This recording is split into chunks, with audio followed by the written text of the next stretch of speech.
Good afternoon, everyone, and welcome to University Hospitals Trust, Sussex Trust AGM. My name's Alan McCarthy, and I'm chair of the board here. Now, these are the AGM looks backwards, obviously, at the past year. So we're actually looking back at BSUH and Western, the legacy trusts, but we decided to do it as one as the new University Hospitals Sussex. Apologies, we have to do it this way, but we think it's in everybody's interest to do it remotely this year, and I hope you understand that. Thanks to COVID, 2021 has been a tough and unprecedented year. We've all been affected in some way in our everyday life. Many have caught COVID and become unwell. Unfortunately, a significant number have required hospital treatment. Some, sadly, have died, and our continued thoughts go to them and their family and friends. COVID has had a significant impact on the trust, and Dame Marianne, our chief exec, will describe these in her presentation to you today. I particularly would like to pay tribute to all of our staff who've worked tirelessly throughout the pandemic, often under extreme, challenging and emotional conditions. The pressure has been relentless, and I cannot thank them enough for the commitment and achievements. We've not been alone on this journey, and I would also like to thank our partners who have worked at a new level of harmony to provide the very best for our patients. NHSE, ICS, CCGs, other provider trusts, local authorities, voluntary and private sector, and of course our own council of governors, past and present. There are so many other organisations, both public and private, who have helped. For example, providing free parking for staff during lockdown at all our hospitals. Special thanks to airline staff for Project Wingman, providing welcome refreshment and support to staff, and also to our leagues of friends who have valiantly continued to support our hospitals despite volunteering being badly affected by COVID. And lastly, to everyone who has given generously to our charities and nationally, for example, via the Captain Tom Appeal. This money has been invaluable in making life that little bit more comfortable for our patients and staff during the crisis. Having worked as two separate trusts, Western Sussex Hospital Trust and BSUH, under a management contract, we did take the decision this year to merge to create University Hospitals Sussex.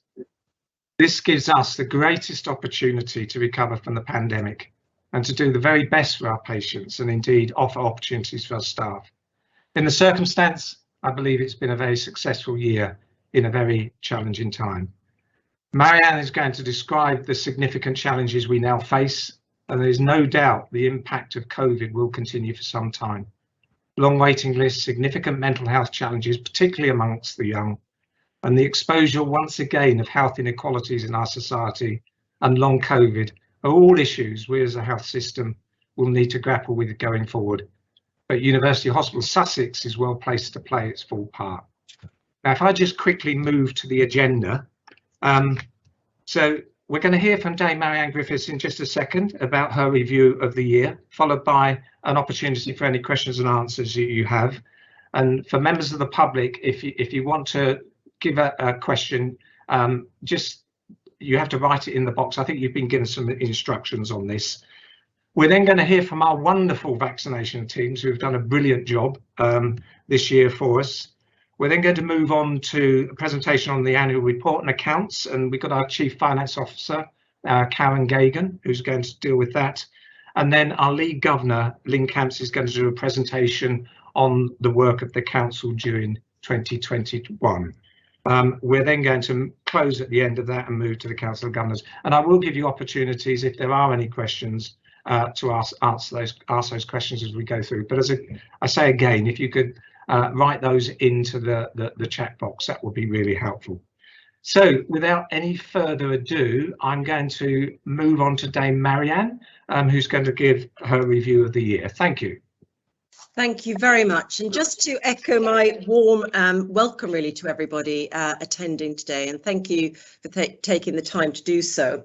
And for those who often come to our AGMs, which are many, and that's absolutely fantastic, I think you're going to find my presentation a bit different this year to what I would probably normally do, which is talk a little bit about what the hospital's been doing in terms of elective care and emergency care and that. But I think if you move to the next page, please, I think you'll recognise that this year has been a year like no other. And I have to say, you know, for all of us sitting here today, either some who themselves will have contracted the virus and experienced the pandemic at first hand, but many of us will have had friends or family whom it's affected. We recognise the impact is wider than just the disease. The isolation that some people have had because actually of lockdown and things has been enormous, really. And I think it's for that reason and the extreme and different experience that we've had that we are going to focus this review very much experientially and what that's meant to our staff, meant to the organisation, and of course fundamentally have meant to our patients as we move on. So just as I say, we've treated as it happens, sorry, if you go back, thank you very much. We've treated, as said in the page there, over 4,500 people actually with COVID directly. And of course, we'll have had some interest or effect on others during that process too. So it's really, really been such a dominating issue for us this last year. What I think, and what is indeed stated there, has been absolutely true, is that, you know, we're in the third kind of wave now, but each wave has brought with it different challenges, but each of them have absolutely proved to be really tiring, I have to say, enormously testing, and certainly particularly after the wave 2 phase of the pandemic, deeply traumatic for a number of people, both in the organisation, outside the organisation, and of course fundamentally for our patients and our staff. And what's really shone through this, and the bit you hang on to when you're having those dark moments, is and I really say the pride that we have had in our staff, and truly an unwavering commitment that they have exhibited to patient care, their unbelievable resilience that is still ongoing at the moment, their adaptability, and I'll talk a bit more about that, of course, teamwork, but also what's come out of this is some really, really inspiring innovation. And I do want to look back over the year and reflect on that. And what's also been such a wonderful byproduct of this, and one of the positives that come out of adversity, is how we have worked together with our partners, as indeed our chairman mentioned, our other colleagues, our communities, and very, very importantly, how the two separate trusts came together in 2019-20 and actually really strengthened the whole case for merger moving forward. It was actually the binding force behind, and a realization that together we would be stronger and able to deal with anything. Next page, please. Just a little bit of context, and for some of you this will be very real, but it seems such a long time ago. Actually our story, although it's for 1920, our story does begin actually in February, which is really interesting, 2021 I should say, when a so-called, if you remember, super spreader, allegedly, this was in the press, brings coronavirus back from holiday to Brighton. I think it was a ski trip, if I remember, that people came back from. And as it happens, a colleague working in our Worthing A&E department, a doctor working for us, who was doing a locum shift for us, happens to be diagnosed with this novel at that point, of course, coronavirus that we'd been reading about in the press, and that, you know, seemed to dominate China and then, of course, start drifting across towards us. And what happened then, and I remember it really distinctly, that Adam Doyle, who's the chief exec of our ICS and the CCGs, and I got together and think, my goodness, what are we going to do with this? We were having a conversation that very same day when this was that PHE had identified that we had a coronavirus in the hospital. How are we going to deal with this? We had a lunchtime meeting, and I remember we were told immediately that we had to send all of the staff home who had been within 1 foot of contact with this person. We obviously had to contact patients and everybody, so immediately instructed to isolate. We had, obviously there was a national attention on us as the first kind of really epicenter of the coronavirus. And we had Sky News reports around us for 3 days, filming everything around us because we were the epicenter of the coronavirus. And of course, the thing that I was worried about was, how are we going to run? Of course, we had to deal with that. But equally, we still had our community and sick patients coming through our EDs and our A&E. So how are we going to cover the rotas on that, which basically took 2/3 of our doctors out and some of our staff and nurses out of the rotas. And it was really, really, really tough, I have to say. And one of the things, we went out for some national support, and I would say I could understand that geographically, we didn't get much of a response to it. But when we went to Brighton and said to them, look, this is really tough. We're facing, another 5 days of not having hardly anybody in our EDs. And of course, we looked at St. Richard's as well. What was just amazing was how the Brighton colleagues absolutely rallied to that. And I do really mean that. They did absolutely extra shifts to cover those vital shifts. They were amazingly generous with their time and absolutely helped out. And I genuinely believe, because of those growing relationships that we'd had through the management contract, that those vital trust relationships were there. And thanks to the superb teamwork, I have to say, it was really, really amazing that we managed to keep the EDs open and actually provided great care to patients over that period. And I suppose, in a way, for me, the takeaway message is that these were the early examples of our response to coronavirus. And what you saw, the behaviours emanating from that, really already began to create the themes and values that we saw throughout the whole pandemic over the last year and a half. So it was really, really an interesting time for us, I have to say. And also, of course, time for us to innovate and share post that as well. So then we move on to April 2020. And again, of course, unfortunately, Worthing wasn't the only then hospital to be affected by coronavirus. And the country had locked down on the 23rd of March, as you all know, 2020. But our incident management processes had been enacted weeks before. And of course, we'd anticipated lockdown. We'd been told about it more or less. So we had to absolutely think, how are we going to deal with this? And again, if you think about it, and it's laid out there, what we had to do in a few weeks to completely redesign the hospital in terms of its entry for, as we thought, suspected coronavirus, which we call the red pathways, and then the green areas, the kind of impact that the infection prevention and control guidance was giving and changing absolutely on a daily basis, making sure we could respond to that, which was really, really important. In addition to that, we had to kind of redesign our procurement processes and do that on speed, quite frankly, and put in really different controls that we wouldn't normally have put in at that time to make absolutely sure that we could keep our wards safe and stacked up with, of course, the appropriate PPE, which is the personal protective equipment, to keep them safe. And we did that in order to really deal with, obviously, people going off ill themselves or us protecting our own vulnerable staff. We had an increased depleting and ever increasing depleted workforce. So we set up a new workforce hub, which was a bit like watching NASA really when you went into it, which was all of the kind of staff all over and a whole group of people enacting, doing rotas, making sure, wards were covered, completely redesigning rotas, completely doing this, making sure that people where we had, for example, stopped doing electives, that those people could be, with some training, redeployed and doing all the redeployment, managing, the absences, and absolutely, really on time decisions having to be made.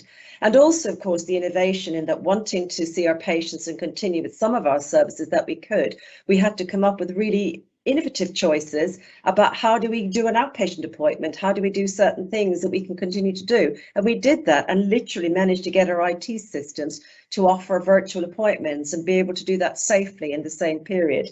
And all I would say, this was just in a few weeks we had to do all of that, and we did it. And again, we couldn't have done it without people stepping up, without, people recognizing the problem, wanting to help. The offers of help were flooding in from everywhere, actually. But genuinely, it still fell on the shoulders of a number of the staff who were able to work. And it was just quite inspirational watching that happen. And it really was. So that was April 20. We move on. And as I say, it was really, really interesting as the wave one progressed, really. We became closer, I believe, to our communities, and there was a real outpouring of support. And I can't tell you how much it meant to people, and the Twitters will have demonstrated that, the clapping on the Thursdays for our staff. And I remember just seeing just some amazing uplifting photographs of that when, you know, the whole city kind of got out and clapped, and, you know, it was amazing for everybody. People really wanted to help, and we had, you know, the public donated, you know, just millions of things, some of it food and gifts. I don't think we ever had so many cakes or ready-made meals for people, and all sorts of things. People setting up stalls outside of our hospitals, you know, for night staff on the way home, to give them a bag of goodies because they didn't have to queue in the supermarkets, which they had to at that time. And, you know, really, really thoughtful engagement really on everybody, which was extraordinary. We had our schools sending pictures, cards, you know, thank yous, that as you will have seen from the opening gambit that with the chairman, you know, we've got plastered all over our hospitals because they were just so lovely and caring, I have to say. And it was really appreciated, all of that, at the time. I think what was also, though, really obvious to us was the devastation of the disease too, though. And I know there are some people in the room who've had COVID, but the ability or the feeling that you cannot breathe is one of the most distressing experiences you can have. And unfortunately, that is one of the symptoms of having COVID. In addition to that, because really of the lockdown, we also had to put in quite stringent visitors policies, which really upset our staff, actually upset us all, to be honest, and of course was deeply upsetting for patients and their carers at the time, and really hard on everybody. We had staff who had to be measured for their masks, you know, on a routine basis. And of course, again, you know, when you're caring for somebody, it's more than just language that you use. It's your non-verbal communication, it's the warmth of a smile. It's all of that. It's the identifying features of somebody that makes people trust them. It's all really interesting.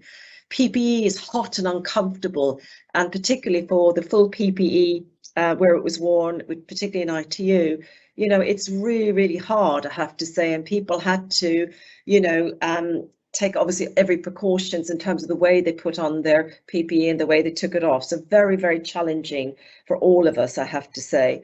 And again, we had to think up innovative solutions. So where we couldn't have visitors, to make sure our patients were not too isolated, you know, ways of using iPads. We bought loads of iPads from our charity so we could connect up and just keep people, you know, really engaged as much as we possibly could. And again, our nurses were wonderful, even in ITU, because of course of the visors and everything, they would write their names on here and messages on their badges, which was really lovely. Again, just to bring a bit more of a human touch to everybody. So it was really extraordinary. And you may remember in May also that the BBC filmed in the intensive care unit, actually, at the Royal Sussex County Hospital in Brighton, and really did provide some insights, I have to say, to the world. And it is an unknown world to most people, it has to be said. And again, you'll kind of see the hidden behind infection control barriers and multiple layers of PPE. And we've just got a little video just to remind you of what the BBC said at that point. You look amazing. You look so much better. Yeah, you're getting there, slow but sure. Yeah, absolutely. Slow and steady wins the race. Nearly 7 weeks now. It is, yeah, I think it is. Yeah. Move around a bit, it's brilliant. Yeah, she's The last time I saw your wife, she was really poorly, so it's so lovely to see her awake. It's brilliant. Yeah. Is it good to be able to see you? We've had about 2 or 3 calls saying that could be it, and that just tears you apart.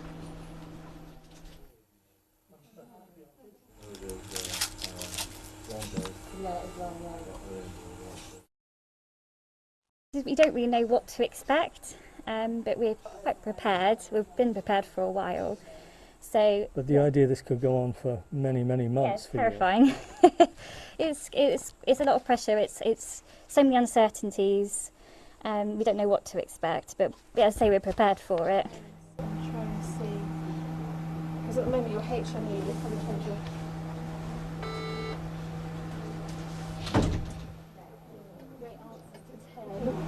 But I think you got the drift of it, and sort of the messaging, and just how intensive it could be there, which was really, really important to do. And it was quite a sympathetic, I have to say, video that they showed, and I thought that again was fantastic. If we can move on, thank you very much. Then into June, and St Richard's staff turned out in force, and again this was a lovely moment. I have to say, I saw the video for this and it was so moving, to applaud their longest staying patient going home. And obviously we wouldn't use anybody's name without their permission, but Donna Morgan spent 92 days in hospital, much of that time ventilated in intensive care, and I have to say she was one of the first patients admitted. And, you know, it was a really difficult time for her too, I have to say. But her husband was just absolutely amazing. He was called Toby. He never gave up, absolutely came in. And it was, you know, really heartwarming, I have to say. And of course, when, you know, Toby's duck, I mean, again, just extraordinary, decided that he wanted to raise money for the unit, and it was just incredible actually, and it was Toby's Come On Donna campaign, and it really did raise nearly £100,000 actually for the hospital. And she was also the first ITU patient to be taken outside so she could see her family in person, which was just absolutely lovely. But that wasn't just a one-off case, I have to tell you. Later in the summer, another record length of stay for a patient would be marked, and indeed the equivalent celebration was held in Brighton after somebody spent 109 days actually in the Royal Sussex County Hospital, and that was Lynn Bloor, I have to say. And like many others, Lynn again's family really started fundraising again for the hospital, and I'm just so grateful. You know, this can be, it's so stressful for families, and you think that, you know, getting their loved ones home is in itself, of course, just marvelous. But there wasn't that. There was a real sense of giving back and wanting to defeat this disease and helping others in their places. And I thought that was just absolutely extraordinary. We've had some ex-patients who've taken on challenges, for example, running marathons since they've had it, cycling the South Downs ways, and it's just been brilliant. But as again, I say, what's been really moving about this is how everyone is in it together to try and protect and love and cure our patients if they can. It's just been absolutely amazing, I have to say. And moving on again to July, if I may, and our chairman mentioned Project Wingman, and again this was really a new course of action for us, and it was really interesting actually. And Project Wingman, interesting enough, was a charity that was set up by airline personnel who were grounded obviously by COVID and who just actually wanted to give something back, which was really, really lovely. So they volunteered to set up and run our staff lounges in our hospitals. It was just amazing. We found this space, and what they did was basically bake cakes, give everyone tea and coffee and a chat, a place to relax, a place to kind of just feel safe and take a deep breath in all of this. All of the airline crew are trained listeners as part of their training to do that.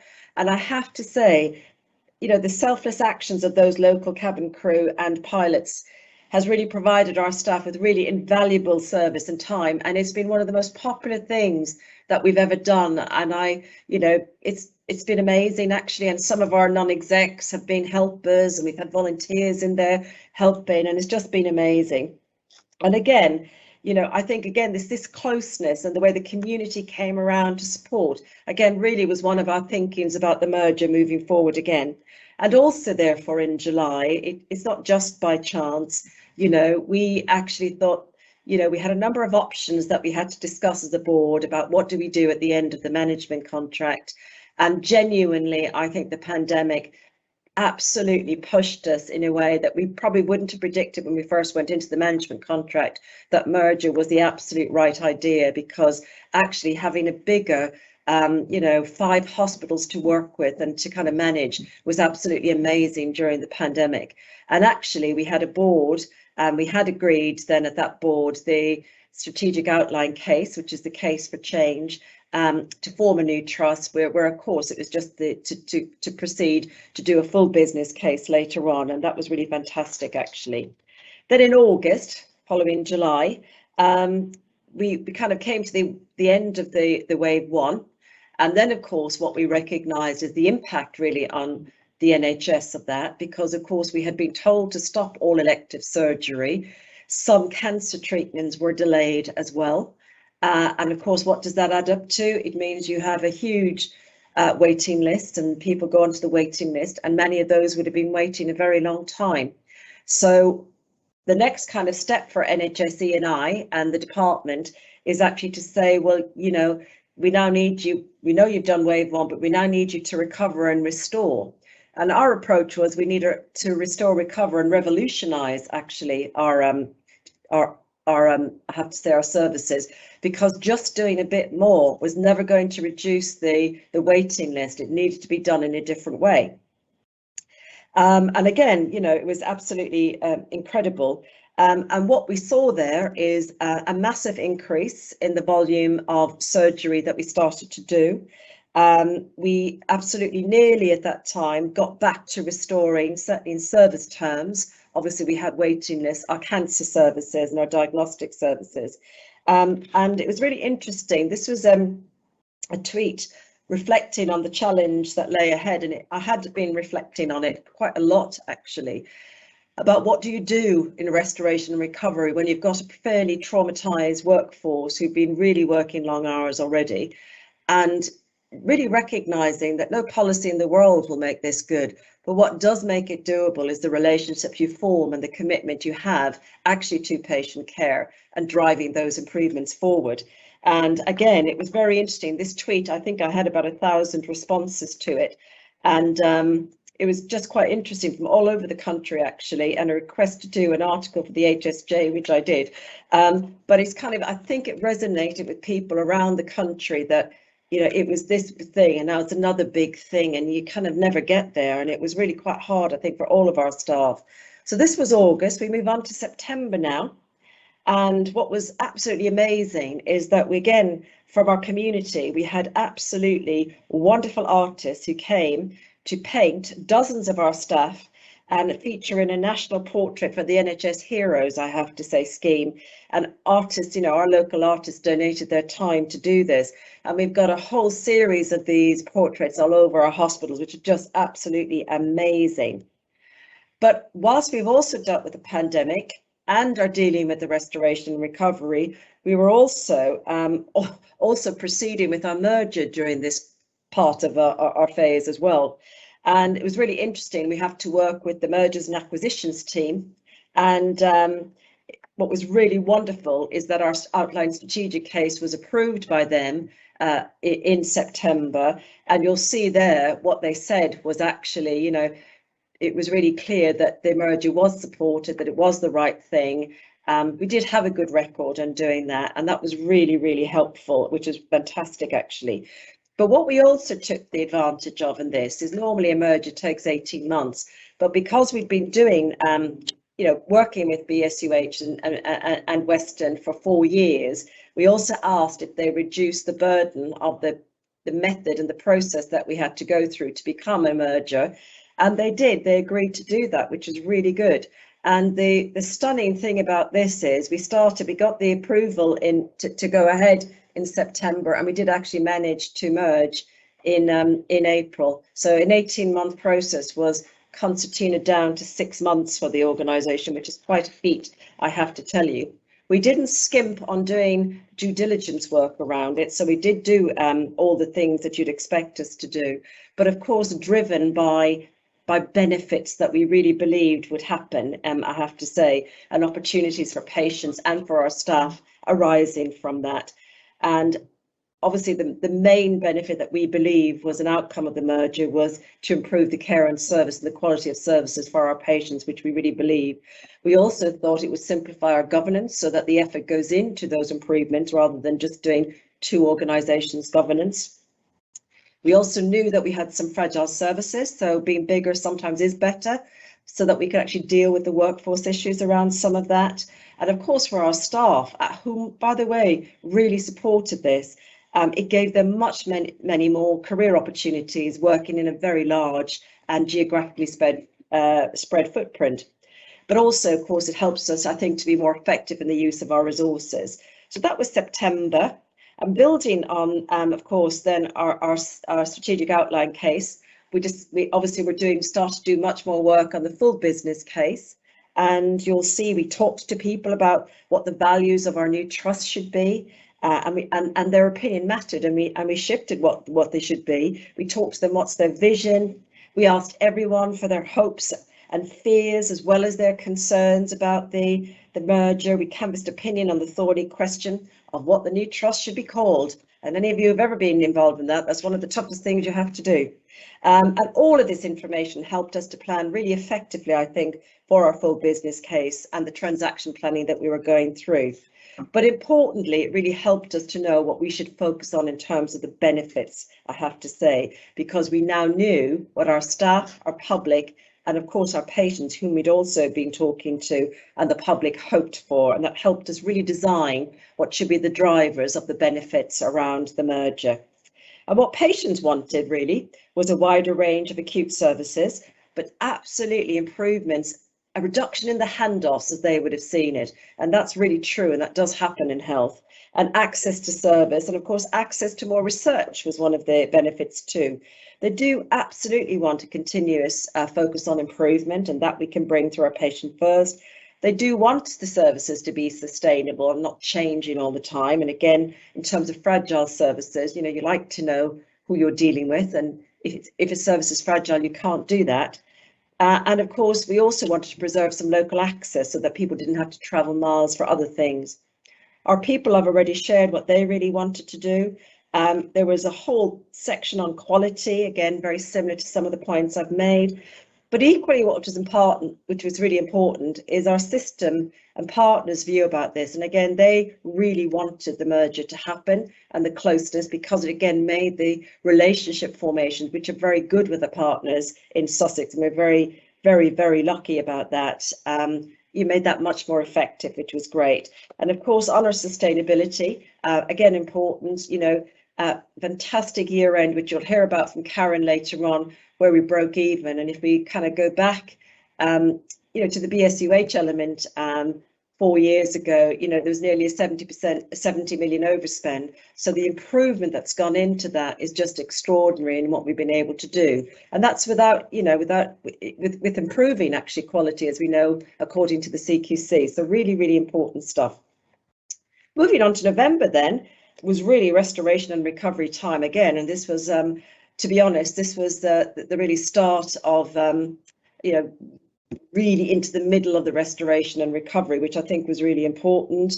And as you've seen there with the new infection control measures were really, I mean, really important, but it did mean we couldn't see as many people in clinics as you would normally because of seating arrangements and having to clean equipment between each, all equipment between each patient scene. But despite the challenges, I have to say many specialties managed to see even more patients than they did before COVID, and a long list of that I could tell you.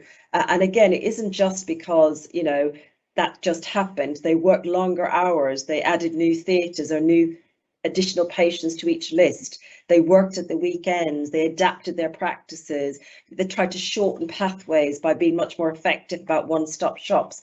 And of course, again, here we were again in the middle, nearly approaching winter, and of course there's still the threat of flu after the pandemic. And what was extraordinary is our infection control with our volunteers and our nurses and doctors managed to carry out the most successful ever staff flu campaigns. We got the highest ever adherence to the flu than we'd ever had before. Of course, the consequence might have been about fear around COVID as well, and I can understand that. But sadly, I have to say, we knew that it looked like a second wave of COVID was starting again. And that was, I have to say, quite a deflating moment for our staff, for the country, where we thought we'd seen the worst of it, but I'm afraid the worst was yet to come, if I'm being perfectly honest. And moving on to December, if I may, the COVID cases were now rising really sharply again. And I think the one thing that kept us going through the second phase, and I'll come back to that, was the kind of news that we were kind of there or thereabouts with the vaccine being ready to be, you know, the vaccines were being processed and authorised. and you're going to hear about the vaccines themselves and about how we did that. But again, that was all happening in December. It was quite extraordinary. And again, they've helped to protect 100,000 people, and well over 90% of our staff, had been vaccinated as well. And I have to say, it was again another example of just supreme, extraordinary teamwork, adaptability, and innovation when we started opening the vaccine hubs. It was just amazing what people were doing and how they're improving it every day, I have to say. And I was a hub volunteer for a number of days, and I just experienced firsthand the wonderful camaraderie, the optimism about the vaccine, the way it made people feel. People were taking selfies, sending their pictures home to wherever they were. It was extraordinary things. Again, it was just amazing, I have to say. But I just moving on to then January, which was really the peak near enough of the second wave. And it really was tough. As a matter of fact, it was 3 times as tough as the first wave in terms of the number of people coming into hospital and the numbers of people in intensive care. It was absolutely challenging, to say the least, I have to say. We had to expand our ITUs into new areas, and more wards became COVID wards. We were, again, the workforce hub was trying to, really try and make sure that each area was resourced as best we could, although there had to be derogations in staffing, just because, again, the effect of actually COVID on our staff was quite significant as well. And nearly 10% of our own staff had contracted COVID, and some others, of course, couldn't work because they would be vulnerable. So it was really, really tough. One of the toughest periods I've ever had in my career, I have to say, in the NHS. And I also just think none of us, and you'll see a video at the end of my talk, it's trying to understand the psychological impact that caring for people in such stressful environments can have, obviously on our patients and their carers, but also on our staff as well. And I think it's just kind of really interesting and important that we took time to reflect on our staff very much, particularly at this time. And if you look at February was the first 12 months then that we'd been exposed, really, that February in 2020, and this was now 2021. I think health and well-being became a real national concern, but we'd had concerns about it all along anyway. And of course, we'd had charities, working with us. We'd had money raised. We were really talking with our staff, what could we do that would be helpful? Because you could do lots of things, but you wanted it to be focused and helped. And what they shortlisted for us was increased counselling and psychological support, some more MSK support, and musculoskeletal support, having areas both indoor and outdoor just to sit and have some quiet time.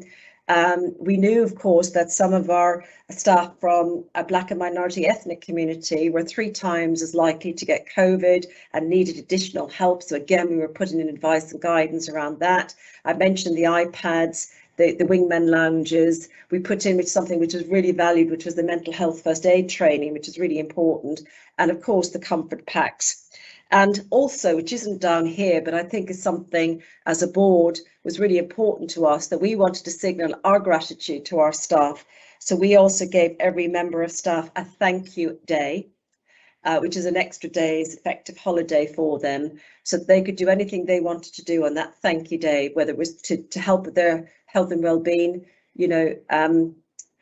do anything they wanted to on that day. And I think that went down really well with our staff, and it was the least we could do, but we did do it. And I'm really, really happy that we did, I have to say. I think only one of 30 organisations in the country that did that. And then we move into March. And as I say, in the middle of all this pandemic, we then had the FBC and a board-to-board to be had with actually the merger and acquisitions team at the Department of Health. But we did have a successful board-to-board, I have to say, and we finally got the final approval to create University Hospital Sussex just towards the middle of March, really, which was fantastic, so that we could go live on the 1st of April, which is absolutely amazing. And I've talked already about the benefits of that. But I did mention we knew that COVID was far from over, and that we were probably going to be better equipped as an organisation to deal with that. But I have to tell you, the impact that's had on our communities and on the health and well-being of our communities is that we've had, of course, in terms of people waiting longer, we had at one point 10,000 people waiting more than a year for their treatments that now happened as a result of the wave 1 and 2, which is just, you know, extraordinary. And we pretty much eliminated any over 52-week waits before the pandemic happened. So this is astronomical in terms of the improvement, in terms of the effect it had. And similarly on our waiting list, which would have been roughly the size of organisations we have, would have been, say, 40, 50,000. They went up to nearly 100,000 people waiting on the waiting list for treatment, which has been extraordinary. And again, you know, we would never have had that, and that's even in a challenged and growing area. What I am really proud to say, though, is that again, by us working together, and I really do mean this, we have really turned a huge amount of that around already. And I am proud of our staff for this. And I have to say, we're just about 5,600 52-week waiters, still of course too many, but way significantly improved, down from the 10,000 that we were near. And similarly, you know, we're doing well around all of our improvements around our restoration and recovery. So much so that I believe we were the most improved trust in the country for the rate of improvement, I have to say, in the last few months. And that's been just a testament, I have to say, to our staff. And again, to the planning that went into, and that was bottom-up planning that went into really being worried and absolutely determined about making sure our patients were treated and that we made the services as safe as possible. So huge efforts gone in. So moving on to the next one, it's just really almost a summary really before we go on to the video that I'd like to share with you. One of the things we didn't want to lose, which we can talk about, you know, how it felt, the waves, we can do facts and figures, but how it felt meant a lot to us all. What we wanted to do, and this is particularly our chief nurses and ourselves really talking about how do we capture some of this? How do we, you know, people will be researching this in the future. How do they get the nuances of the real impacts this had? So what we did was ask our staff, we want to do a commemorative whole program around this on their COVID reflections. So we'd capture in many ways, whichever way they wanted to give it to us, their feelings and kind of what it meant to them, all of this about donning and doffing with their PPE. And they did that with just powerful stuff. And the things we've got, which are diary entries, doodles, drawings, illustrations, poems, videos and music, have just been extraordinary. And I do want to end my review of the year by sharing with you a glimpse of that and what will have become our COVID story. We're still adding to it, of course. And if, like me, it may bring a tear to your eye, it does to me every time, I have to say. But I'll just hand over to Glenn and hope the sound works this time. Thank you, Glenn.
Today I've witnessed true sadness In this time of complete madness, strangers who need our help and care are now told their bodies are beyond repair.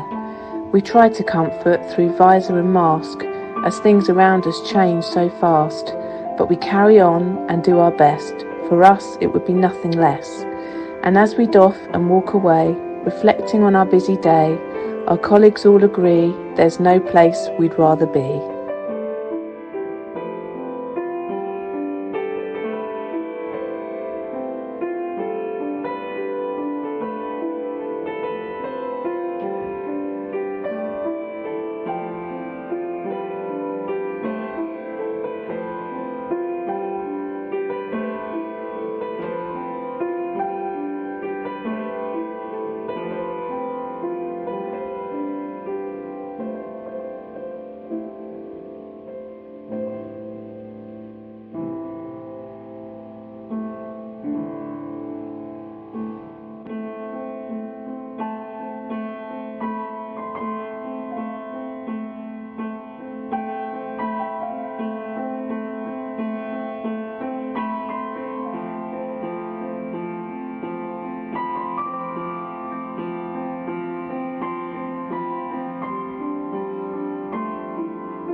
I also just want to say this video was done at the end of wave 2, and it sounds as though things are over, and I'm afraid it's not, because we're in a wave 3 as we speak, I'm afraid, at the moment.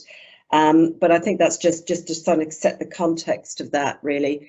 I think really I just want to end by saying a just huge thank you to our staff. They are simply outstanding.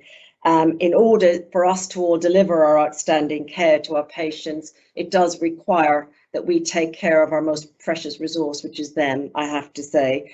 They have worked tirelessly, both during the pandemic phases themselves, but now in restoration and recovery. We need to help them, I have to say, so they don't burn out. And I think just to recognise that none of us would have ever predicted we'd live through a phase like this, and much will be written about it. And it has been a relentless challenge, but there have been opportunities and innovation that have come out of that. And I think many of those innovations will be sustained, which is really good. So the virtual approach we've taken, I think, to things, and our rostering will absolutely be that. I think we've learned a lot about, more we can do when patients are in hospital around some of the digital work that we've done, which I think would be brilliant. I just think there's a huge amount that we'll take with us, but the memories will also stay for a long time. So I'll finish, thank you very much, Chairman, on the thank you to everybody, and just a reminder about our unwavering commitment to patient care, resilience, adaptability, teamwork, and in particular innovation. Thank you very much. Thanks very much indeed, Marianne. And you're such a powerful reflection on a year like no other, Marianne. So thank you very much for that. We are a little bit behind time, but I don't think we could have cut short that story that we've had. It just captures the year. Well, I mean, it's been a year, so we've had 40 minutes of a year, but I think you've captured the sense of it very well, Marianne. So thank you very much. Glenn, have we got any questions indicated? We do, Alan. We have one question, but we also have some comments. Again, just reflecting on just how heartbreaking the year has been and how well we have responded to that. So I thought that was worth mentioning. We've had one question from the public, which effectively is, what is the visitor policy now in respect of patient safety, PPE, distancing, and isolating? And I believe that Maggie is able to answer that question. Yes. Thank you, Glenn. And it's a great question from the public. Thank you. Just to confirm that, in fact, it's the 19th of the month. None of our policies have changed at all. Marianne talked about us being in wave 3. We do have patients in a hospital with COVID. So our compassionate visiting guidance is in place, and that remains an exceptional visiting policy, and that the details can be found on the Trust website. Masks are required to be worn by all staff, patients and visitors unless there is a registered exemption, and social distancing remains the same. And to confirm, we're following the national guidance in all other ways around social distancing and isolation of staff. Thanks very much indeed, Maggie. And as you say, we're following a national position on this. So thank you very much. There's no other questions indicated, no one indicating to ask a question. So if you don't mind, I'm going to move on. If we get time at the end, I'll open it up again. And of course, I would say that if you have got questions that you think of after this, then you can always email Glenn, who will come back. We make sure you get an answer to your questions. I'm going to move on now to the showcase of the Trust vaccination teams. They've done a magnificent job, which I'm sure you're going to hear. And I think we're going to start with Dominic. Dominic Clark, please. Hi, thank you, Chairman. Good afternoon or good evening, everyone. I'm delighted to be speaking to you this evening to talk you through the journey of delivering 100,000 vaccinations. I'm equally delighted to be joined by a number of colleagues from the vaccination teams on both sides of the patch in the East and the West, who will be able to talk through the various elements, the challenges, the successes that we all went through, the tears and the sweat. But we delivered, I think, something which was fantastic for our organisation, something which we are all immensely proud of. So I'm just going to talk you through a few slides at the beginning, and I'll be handing over to various members of the nursing teams, onto pharmacy, onto members of our BAME network and admin teams, and so on and so forth. So apologies from Zilla Howard, who is on leave today. She was the programme director, we weren't actually quite merged when we started this vaccination programme, so I refer to Legacy Western and Legacy BSUH. I was honoured to be asked to lead the programme over on the east side of the patch, and I'll be just talking to you through a few slides about the background and planning. So next slide, please. So just casting your minds back to the summer of last year, where things were very difficult. We were very much at the beginning of the second wave, and all eyes in the media was about the vaccine and when that would come. Eventually, trials commenced and finished around August 2020. The vaccine programme was proposed in September to November of last year in 2020. Eventually, we had the planning guidance published in late November. And then the MHRA approved the Pfizer-BioNTech vaccine on the 2nd of December. And 5 days later, we were starting vaccinations at the Royal Sussex County Hospital in Sussex House, which was a fantastic achievement, which we'll talk you through in a second. Very shortly after, on the 22nd of December, Worthing followed suit. And then on the 31st of December, the AstraZeneca vaccine was approved by the MHRA. And Princess Royal was, you might recall, was actually all over the news at that time, one of the first hospitals in the country to take ownership of that vaccine, and we started delivering vaccines in the early part of January, and then St Richard's followed in the early part of January as well. Next slide, please. The guidance was very specific in the early days and was not without its controversy. So we were a hospital hub, and so we were primarily there to deliver vaccines to the health and social care workforce, not just to our own staff, but to the entire ICS. There's about 120,000 health and social care staff in Sussex, so the challenge was significant. But clearly the primary area to deliver vaccinations was the over 80s and care home staff and the clinically extremely vulnerable and those staff who identify themselves as BAME, and staff who are high risk. And what was very difficult in the early stages was that only those who were patient-facing frontline could actually get the vaccine, and that's obviously understandably so. We can imagine that caused difficulties and anxieties amongst the staff at the time about when would they get their vaccine if they're not patient-facing. So the next slide, the guidance was then changed, allowing us to administer the vaccine to all staff. But at the same time, NHSE changed the guidance about changing the doses between the first and second dose. Now, in hindsight, that was a good decision, but at the time, it was very sensitive. As you can imagine, it was a very difficult time. It was the height of the second wave, and our staff rightly were wanting to get their second vaccine in accordance to what the JCVI had originally indicated, which was within 3 weeks, and what the BioNTech vaccine had indicated, which was within 3 weeks. But we couldn't do that, and for good reasons, because stock was in precious supply, and we had to administer it in the right kind of way. But that was difficult for the staff because they had to manage that with and be strong to turn people away. But we also were able to administer the vaccine to our inpatients. We had a lot of inpatients who were not able to access the vaccine at that time. And it was the right thing to administer the vaccine to patients who had a long length of stay, or patients who were significantly immunocompromised or were about to start treatments which would make them immunocompromised. And we were able to administer that vaccine in a very efficient way.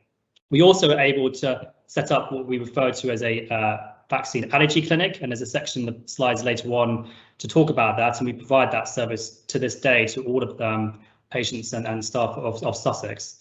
And then finally, we had to tailor our communications to all of our staff, especially those who identify themselves as BAME. Next slide, please. This is just a little bit about the governance. So Gethin Hughes, who's the Q on the west side of the patch, was the senior responsible officer overseeing all of it. This governance structure was pretty much mirror image on both sides of the patch. So I'm the director of operations for one of the divisions over in the east.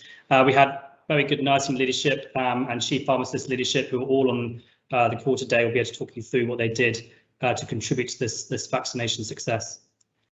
Next slide, please. So I'm going to hand you over to Jackie Dominic, one of our outstanding matrons from the West. I'd have to give apologies for one of our matrons on the East, Linda Gilmore, can't make it this evening, and she was integral to the delivery of the vaccines on the East and did a great job. But from one outstanding matron to another, I hand you over to Jackie Dominic. Jackie. Thanks, Dominic. Good evening, everybody. My name's Jackie, as you've heard. So I'm going to talk a little bit about the practicalities, I think, of the whole programme and the locations that we were at in the first instance. So we had a location on each site. At Chichester, it was at the Chichester Medical Education Centre, and at Worthing the same. In Sussex, we had Sussex House, and we had Downsmere at Princess Royal, and all of the sites had some element of outpatient service as well. We did face a significant challenge, particularly at the beginning, in terms of capacity and not really knowing how many people we were going to have coming through our doors, how many slots were going to be filled, etc. And also social distancing, and depending on the sites that we were on, that was more difficult in some sites than others. The waiting areas were particularly difficult in the first wave of vaccinations because people had to wait for quite a long time, which obviously caused us problems with social distancing, and at times we had to hold up our vaccinations. The vaccination areas were, could you go back onto the other slide? Sorry. The vaccination areas were set up really, really well, but we learned quite quickly lots of lessons, and we changed things as we went and innovated and learned from our mistakes and made things better and better as we went along. The recovery areas were really, really important. We didn't know really what the side effects were going to be. We knew what the potential side effects were, but we didn't really know until we started. So it's really important that they were set up well with good emergency equipment and people able to respond to any adverse reactions. And ventilation, really, really important, as we now know is one of the main things that we can do to stop the spread. And if you think about the time of year this was, it was in the middle of winter. It was freezing cold, so we had all the windows open, and the vaccinators at times were absolutely freezing, which obviously got easier as we went along in the year. The workforce that we required with the vaccination hubs was massive, and people just think about the vaccinators, but actually it was much bigger than that. The vaccinators obviously were absolutely essential, and we had lots of people come to offer their assistance and wanting training. In fact, we ended up having too many people in the end. They ranged from nurses, physios, pharmacists and doctors mainly. Lots of the matrons got involved, and lots of retired nurses and medical staff were really, really keen to come and help us. Pharmacy were brilliant. They really helped with the training and signing people off in terms of the vaccine preparation, which was really difficult at the beginning. And they helped us to oversee the administration as well. The pharmacy technicians were great. They helped us to prepare the vaccines, particularly in the second wave of the second doses, which really helped us. We had lots of medical support, lots of consultants came and got involved, and retired consultants. It was great because we got to see people that we hadn't seen for a long time, and they really enjoyed it. We also had some GPs came in and got trained up to be vaccinators, and they were brilliant too. The administration team, they really kept us going. They were there first thing in the morning, and they were often there really late at night after the clinical staff had gone home. And I think they deserve a lot of credit for that. They worked very long hours. We also had some help from health and social care staff, and the administrators also helped us to police what was happening, making sure that people that were coming were actually booked in and were eligible for their vaccines at the time, and uploading everything onto the national system, which I think was really difficult. We had lots of volunteers and the charity staff as well. They helped us to do the front of house, welcoming people in, booking them in, helping us to navigate people through the system, which was really busy at times. Post-vaccination observation, they helped us with to make sure that the people that had their vaccines were okay, going around talking to people, helping them to book their next vaccine, etc. And of course, facilities and estates were instrumental as well in terms of keeping the place clean, making sure that we had enough supplies, making sure that we had food and drink, which was really important. We were doing really long days in January particularly, and also we had great security team that helped us to again navigate people through the system, and sometimes had to help us with difficult situations too. And we also had support from Sussex Partnership Trust and also Sussex Community Trust, which unfortunately is not on there, but they were really great as well and helped us with our vaccinations. Thank you. It goes without saying that none of that would be possible without the teamwork of everybody, and I have to say it's one of the most enjoyable things that I've ever done, and I'd really like to be involved in it again next time. Whether I'll be released or not is another matter, but it was amazing to see the multidisciplinary team come together and just really pull out all the stops to get this done. Thank you.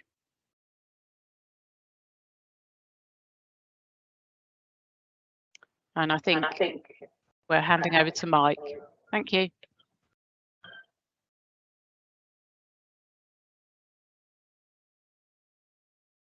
You're on mute, Mike. You're on mute, Mike.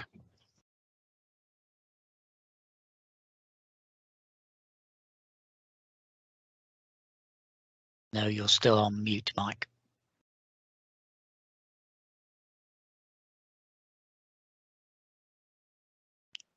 I think Mike's indicating just to move on. I can cover the slides. We'll move the slides on. This is the unrehearsed joint working then in action. So I'll speak on behalf of Mike. So Mike's the chief pharmacist at the Legacy BSUH. My name's Saffron Morby. I'm the chief pharmacist at the Legacy Western end of the organisation. With a very similar situation for both of us, but with the benefit from my perspective of Brighton going a little ahead of Worthing and St Richards. So the initial challenges that we faced was being presented with obviously a new drug that had come through the MHRA processes, as Dominic has described, but not necessarily a fully licensed product, and with a whole set of new standard operating procedures around how that medicine needed to be prepared, stored, transported, etc. With us learning as we went, because lots of this information was really coming to us within days of when we were going to use it. even though we'd got sets of information, some of the information that we needed wasn't quite there, and we had to work out some of our flows and processes and who would do each part. And certainly, if Mike was speaking, he would describe how some of the things that were done in those very early centres fed back into the national processes and helped to build the national model for how things would be done across the country. There was also the frequently changing national guidance. So Dominic has already described the change in the JCVI guidance around the gap between vaccines, but obviously that wasn't the only thing that was changing. There was lots of things around allergies and recording. I don't know if we test whether Mike's mic is working now. Can you hear me now? There we go. We'll hand over to you for the next slide then. But the frequently changing national guidance carried on the whole way through the process. So we'll hand back to Mike. Thanks, Saffron. Demonstration of us covering for each other, which happened all the way through, actually. So I had to turn off and turn back on again, so I'm not sure what you've said. So I apologise to people if I repeat some of the things that Saffron had said. Why was it such a roller coaster? Why was it so difficult? Because we handled 20,000 drugs and they've all got different things, apart from the fact that there was a lot at stake, and that might be the understatement of for the AGM. What is it that made it very difficult to manage all the pharmaceutical issues, and why did we have to spend so much time getting this right? Well, the first one, and I think the one that people are very familiar with, is that the Pfizer, which was the one we received first, came ultra low, and it was it had to be unpacked. We're used to unpacking ultra low, but it's a different group, and we had to do it with our store staff at the weekends.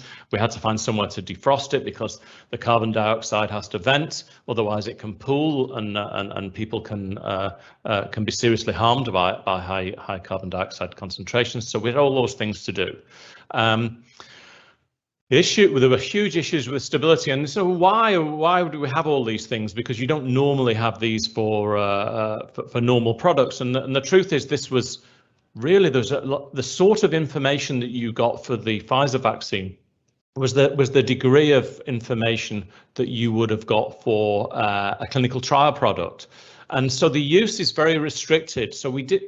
You can assume that the drug is safe to do certain things with based on previous experience, but actually at this stage of its development there was limited information that would say you can only transport this 4 times because that's all we've proven. And so therefore at ultra low, when it was delivered to the hospital, it couldn't be moved again at that temperature. We only had expiry for 5 days once thawed, and we ran into situations where we had to do things which were slightly irrational, like dilute it for 2 hours in order to extend the expiry, because we had to work within the regulations that were given to us. So it was a very complicated product for those reasons. And at the same time, we were very aware that we couldn't afford to waste a dose. There were 5 or 6 doses of vial ultimately, and there's a huge staff sensitivity over waste because people were clamoring for the vaccine. And of course, quite rightly too, the university mathematicians calculated at the very peak in Brighton, because it is place specific, that for every 30 doses, we probably saved a life over the next 6 weeks. So no one wanted to waste a dose. But at the same time, you were having staff DNAing for appointment and leaving us with half files at the end of the day, and we had to scurry around and find people in order to avoid wastage.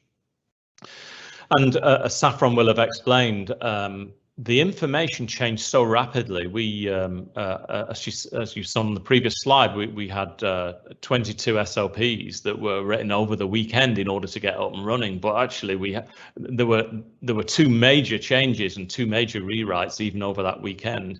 And the legal instrument that we had to use to prescribe for so many patients also changed, and so our policies and procedures were constantly changing.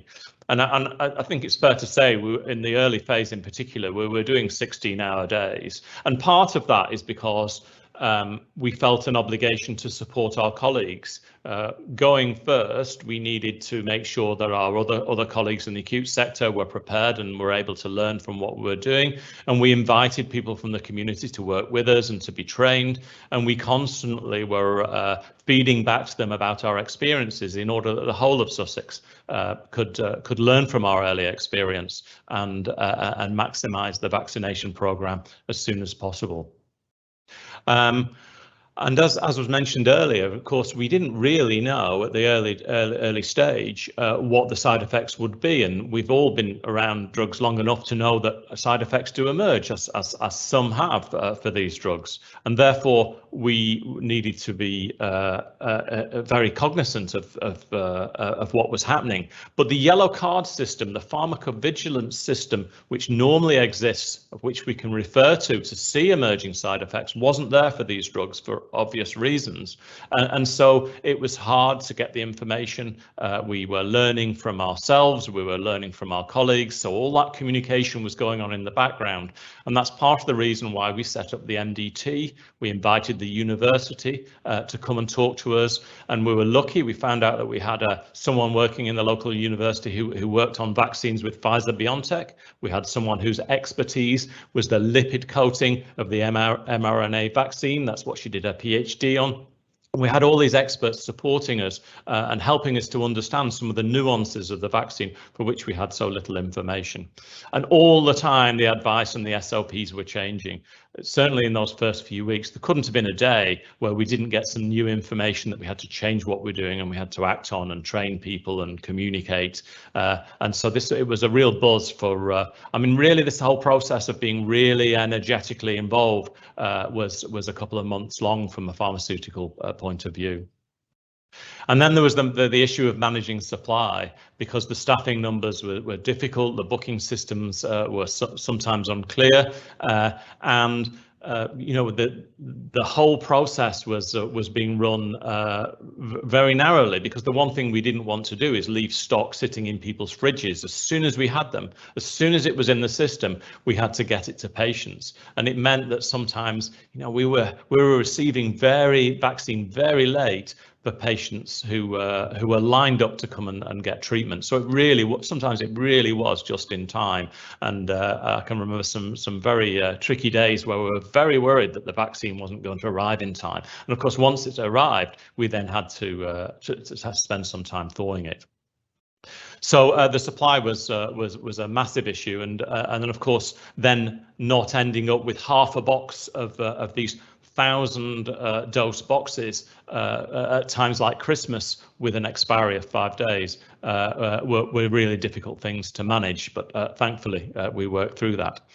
So that the whole issue was really around, as the drug was presented to us, was really not in our usual final format with all the supporting information, and it was all the background things that we had to do and change regularly with experience, which kept us really busy over those first few months. So next slide, please. So I wanted to just give you a little personal thing, because you know the amount of work that people put in, and some of my colleagues I can see on screen. I mean, phenomenal, the things that people did. But I'm a marathon runner, and this was my I measure on my phone the how I am, as well as recording how I feel as part of my marathon training. And this is the day before they set out the vaccine program and what we're going to have to deliver. And then it showed, I'm normally green across the board. I'm normally quite calm, and my productivity and energy is low. This is how we were before. And I show this because I measure it. But there were times, I'm sure, that every single one of that team that delivered would have been in the state that I was on this particular day. Yeah, you know, and we looked after each other. People would say, you need to take a few days off, because we were all working so hard. Sometimes we didn't recognize it. And that's one of my recollections, is how much we covered for each other. So my reflections are, you know, I'm really proud of what we did, particularly for primary care. In the time where we could have just focused on delivering for ourselves, everyone went the extra mile. And I think we were really appreciated for that. The university were great and really contributed. And then the final thing is, although it's not true of everyone, it's really nice to see it's really noticeable actually that the staff who come to see me for a one-to-one, some of them have really grown in the process, emerged so much stronger and more able and have more gravitas, and now deal with stress and pressure a lot more. So it's not all been negative in terms of the effect it's had on the staff, and it's just great through such difficulty to have seen so many people grow so much. Thank you.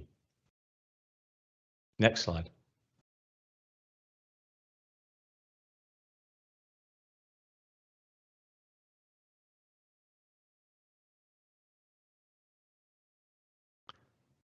Dominic, do we have this person with us, or is... Hello. Hi, it's Linda Gilmore here. Hi, can you hear me? Yeah. Yes, fabulous. Thank you so much. So I'm Linda Gilmore, Matron for Practice Development. Next slide, please. So our Royal Sussex County Hospital hub model was set up in an area that we call Sussex House, which is an area that's often used for education and training purposes. So there were some developments that we had to make to turn it into a hub. So not having a purpose-built building was obviously one of our first challenges.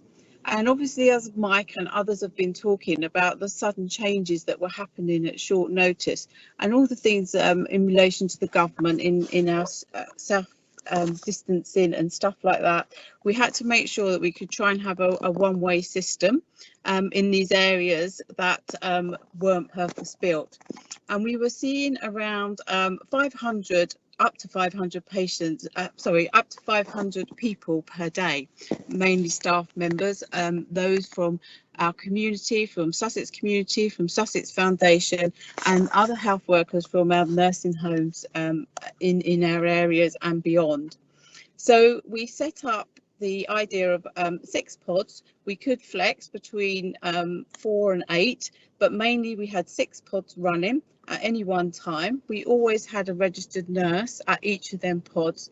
And as Mike explained about the Pfizer injection, that did actually take a good 15 minutes to prepare each ampule as well, because it was a very slow process. And normally as nurses, we give single-use drugs, but obviously these ampules were being used for a variety of our staff needing them. So the Pfizer we would get 6 doses out of. So we had to work in a different way altogether. We also had, as Jackie explained in the workforce slide, lots of different staff working with us. So staff that we'd worked with before, staff that we hadn't worked with before, staff that were coming from the airlines, from dentistry, from our pharmacy students. So lots of people that had already undertaken a certain amount of e-learning training where they were competent to give vaccinations for COVID. But often needed just the hands-on training with us in the hub. So each day we would have approximately about 12 staff in total in the hub that were administrating the vaccinations along with our screeners. We also had additional staff, would obviously be all of our administrative staff as well, and all our housekeeping staff. So as you can imagine, it was a very busy area, very high COVID area, if we're seeing 500 people in these small spaces.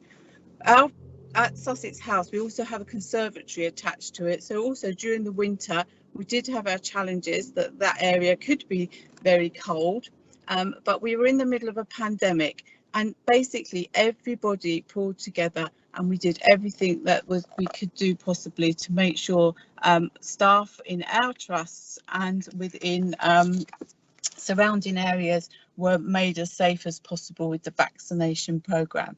Next slide, please.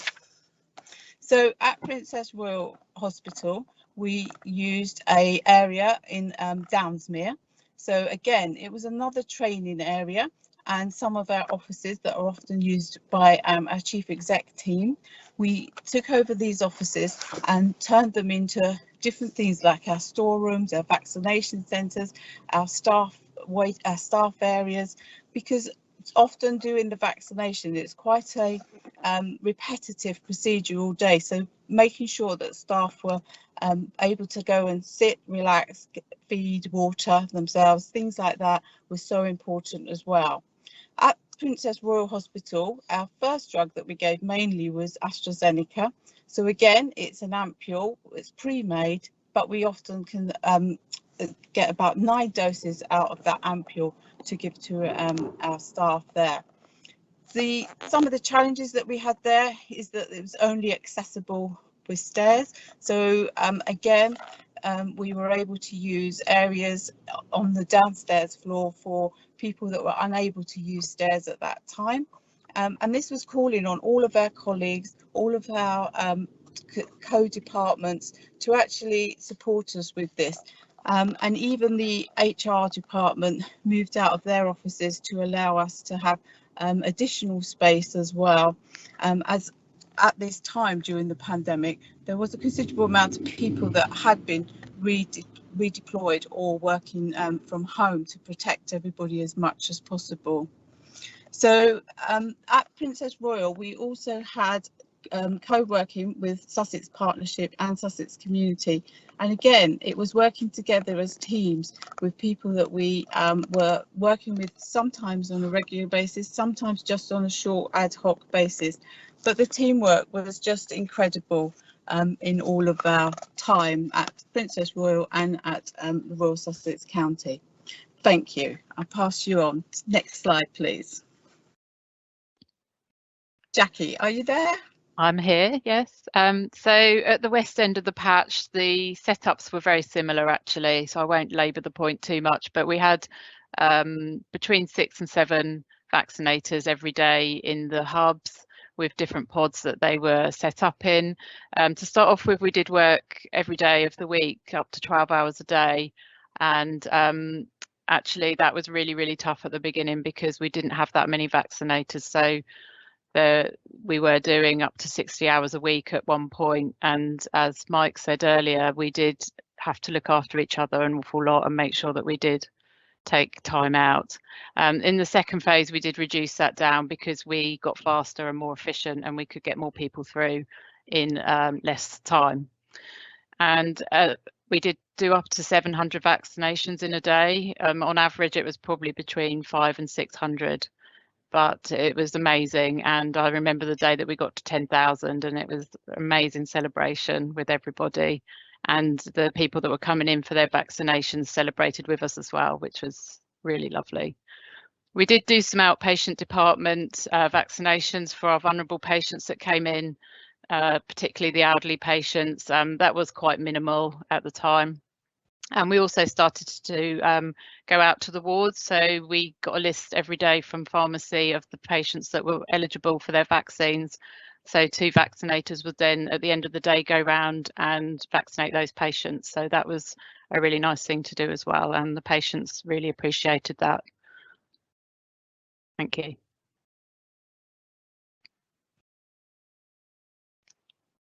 Linda? Shall I just carry on? So the challenge, are you there? Yes, I'm here. Yes, yes. Hi, hello. Can you hear me, Jackie? Yes. Good. Okay, thank you. So yeah, so some of the challenges, we've covered some of them already, but obviously the facilities that we had, we had to change a lot around. I've already highlighted the conservatory that we had at Sussex House. It was cold at times, but we were able to do workarounds really to make sure changing around of our pods and things like that to ensure that everybody felt comfortable within the environment. Lack of hand washing facilities. These are education rooms, so we had portable sinks which were effective to some degree, but they weren't the best of hand washing facilities. So we used to have we had to adapt with sinks that were local to us. We used obviously a lot of hand gel and things like that. So there was changes that we had to make in how we would normally practice. And the need for the waiting room for those that were vaccinated with Pfizer, the standard was to wait for 15 minutes afterwards. But what we did find is that people that attended, sometimes they were so relieved to get their vaccine, or they'd been so anxious that sometimes they just needed to have a period of a little longer stay, so a little enhanced recovery really, where they could have time just to have somebody to talk to. And I think that's also working with Sussex Foundation Trust as well, Sussex Community Foundation Trust. We were learning from each other, you know, about making sure that we got safe spaces for people, making sure that the areas for people with like needle phobias and things like that was always appropriate. And as social distancing, it was almost impossible in some of our areas to get it totally one way. And there was just, in Sussex House, we had one small crossover. But it was about making sure that we're opening back entrances, making sure that we're opening up the back fire escapes and things like that. We did have an impact in Sussex House for our other service users. Audiology were absolutely fantastic in allowing us to sort of use several of their rooms. That's because at that time some of their services did cease for that period of time. But then they did come back, and they were always allowing us to use the rooms out of hours. They were also allowing us to use the rooms flexibly between their working hours as well. And I did mention about the human resources up at Princess Royal moved out of theirs entirety and allowed us to take over that area to sort of make sure that we did have a perfect one-way flow when we were up at Princess Royal Hospital as well. The education centres at St Richard's and Worthing, they were designed more in a way that allowed the flows to happen more easily, but I know that some of the issues that Jackie found there was sometimes the training of staff. You know, it was very difficult sometimes to make sure that we'd given staff all the appropriate clinical practice that they needed before doing the vaccinations. So yeah, so it does. There were some impacts that everybody worked around, and we all able to work together as a team to improve them. And I'll hand you over to Jackie for the successes. Hi, thank you. So we're really, really proud that we managed to vaccinate over 90% of our staff, and that's really made a difference in terms of going forward and trying to keep as many staff at work as possible. It's made a huge difference. We were able to offer a local service, so it meant that staff didn't need to be off of their clinical areas for very long, and they could also come before and after work, which made a big difference to them. I won't go into the next point too much because I know that's going to be talked about shortly.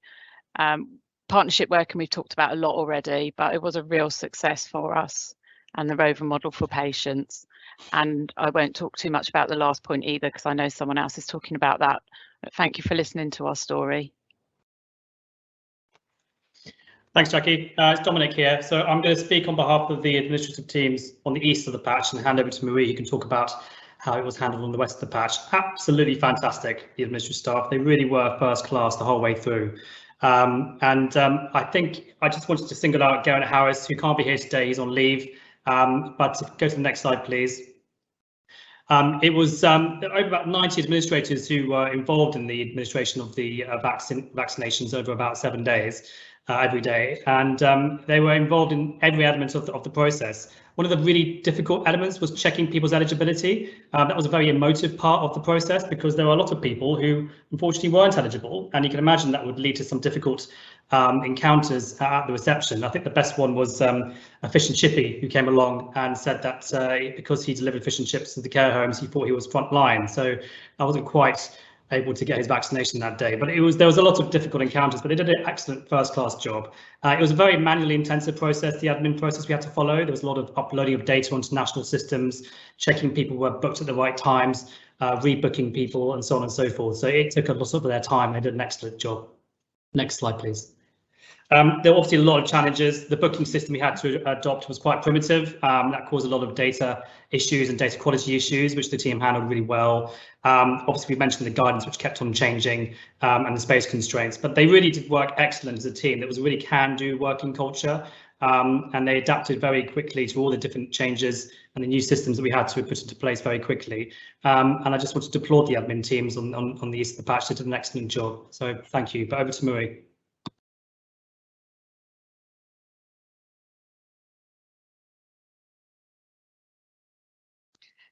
Hello, everybody. I'd just like to talk about the former Western Sussex Hospital site and our admin teams. So crucial to our successes was our staff that was seconded in. These were staff that usually worked in outpatient areas or theatres, and because we didn't have the normal amount of clinics running and theatres, they were able to come and help us. We also were put in touch with staff who could come and help us who were unable to fulfil their normal roles. And our voluntary services were absolutely amazing. I can't big them up enough. They were just fantastic. Our Love Your Hospital charity, they came and helped us every morning and in the evenings and gave up their own time to help, as did a large number of staff who came in and helped us. Our wingmen and women who came and helped us, they helped with the flow of our staff going through the system. They were always very positive and baked us cakes, which was a real bonus. We had our meet and greet staff who were checking for IDs and vaccine status, which, as Dominic said earlier, did come with some challenges. They were able to explain the forms that needed to be filled in, and they were able to offer assistance for those staff who needed to isolate in a quieter area, or we quickly realised that we needed to bring the iPad to the area so that we could help our staff who had hearing problems, and so we had our sign language interpreters available to help. Some of the people that attended hadn't seen anybody for months, so this was the first time they'd seen anybody and were able to talk to people, so it was really quite emotional for them. We had our recording and registration of all the consent forms that had to go onto the National Immunization database, and we also had another huge team that were booking the second dose vaccinations. Our challenges were the booking systems. They were very manual, they were open to errors, and initially the link that was sent out could be shared and sent out to anybody. So this quickly became an issue, but we were able to get this under control. The government guidance, that the changes meant that when we weren't going to be vaccinating people anymore at 3 weeks and we were going to be doing it at 12 weeks, it put thousands and thousands of people into reschedule, and all of those people had to be booked manually. Our National Immunisation and Vaccination System, known as NIVS, was difficult at the beginning because not enough people had access to the system and there was delays in getting that access. We also had space constraints because we hadn't realised how much space we would need for our admin staff. For instance, we hadn't realised how many phone calls would be coming in and how many emails we would be receiving.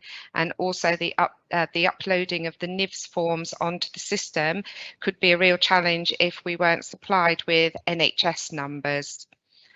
And our workforce, at times we had lots of people and other times we had not so many, and this was due to annual leave or people being sick, and later on in the process it was around people being recalled to their two clinical areas. So the staff and we were vaccinating, and our local community was so grateful, and it was a pleasure to meet so many of our wonderful team. Although under immense pressure and working with exhausted staff, this was never portrayed to the visitors to our vaccination hubs. And lastly, the last slide, please, which is slide 25. We had a number of emails, cards, letters of thanks, and I put this together in a Wordle. So people said we were selfless, we were understanding, they were impressed, we were extraordinary, dedicated, and they had so much admiration for us. And I wanted to finish by saying that I'm delighted to have been a part of the Vaccination Hub. I'm so proud of everybody, and we have learned so much from the Vaccination Hubs that we can take back to our normal working practices. So thank you very much. Thank you, Maurice. Dominic here. I'm just very sorry, I think we're very much over our allocated time. So if I can ask Natalie, Mike, and Saf to go through your slides swiftly. Apologies. Thank you, Dominic. So with regards to what we did to support our BAME staff, one of the first things we had to do was have visibly BAME people on the team at the start of the process. We felt that was really important. And as Marianne has said, the organisation really values the staff. And so recognising the effect that COVID has had on our BAME community and protecting our most vulnerable staff was vital. So this meant that we actively engaged with the concerns raised by the staff, enabling our staff to feel more listened to. And we did this by reaching out to the network as well as other groups and individuals within the organisations. We also made a point to prioritise the BAME staff's needs and appointments, and the admin team did a fantastic job of this because it was challenging. We also looked into the team and used the sort of skill set and talent within the vaccine team to use a variety of methods to reach out to the BAME staff, which included creating a specific and targeted FAQs. And we actually hosted a live Q&A session with our Chief Medical Officer, our Chief Pharmacist, and other key members of the vaccine team. And the inclusion team also followed up with phone calls to our BAME staff to help with bookings or to signpost them to clinicians if they wanted to have a more in-depth discussion about their concerns regarding the vaccine. And next slide, please. So we had lots of challenges, as you can imagine, and people have discussed. And firstly, and most importantly, we needed to recognise and understand the historical reasons why BAME staff and the BAME community were and are hesitant about having the vaccine. And we had to gain trust and debunk the many myths and false information that were and still are circulating on social media and WhatsApp. There were data challenges, as we heard about with admin, and so that also spilled over into ensuring how we were able to identify our BAME staff, which was tricky at times. And there was issues with accessibility for some of our staff groups who may not or even have access to a PC access. And so this is where the follow-up phone calls were really helpful from our inclusion team.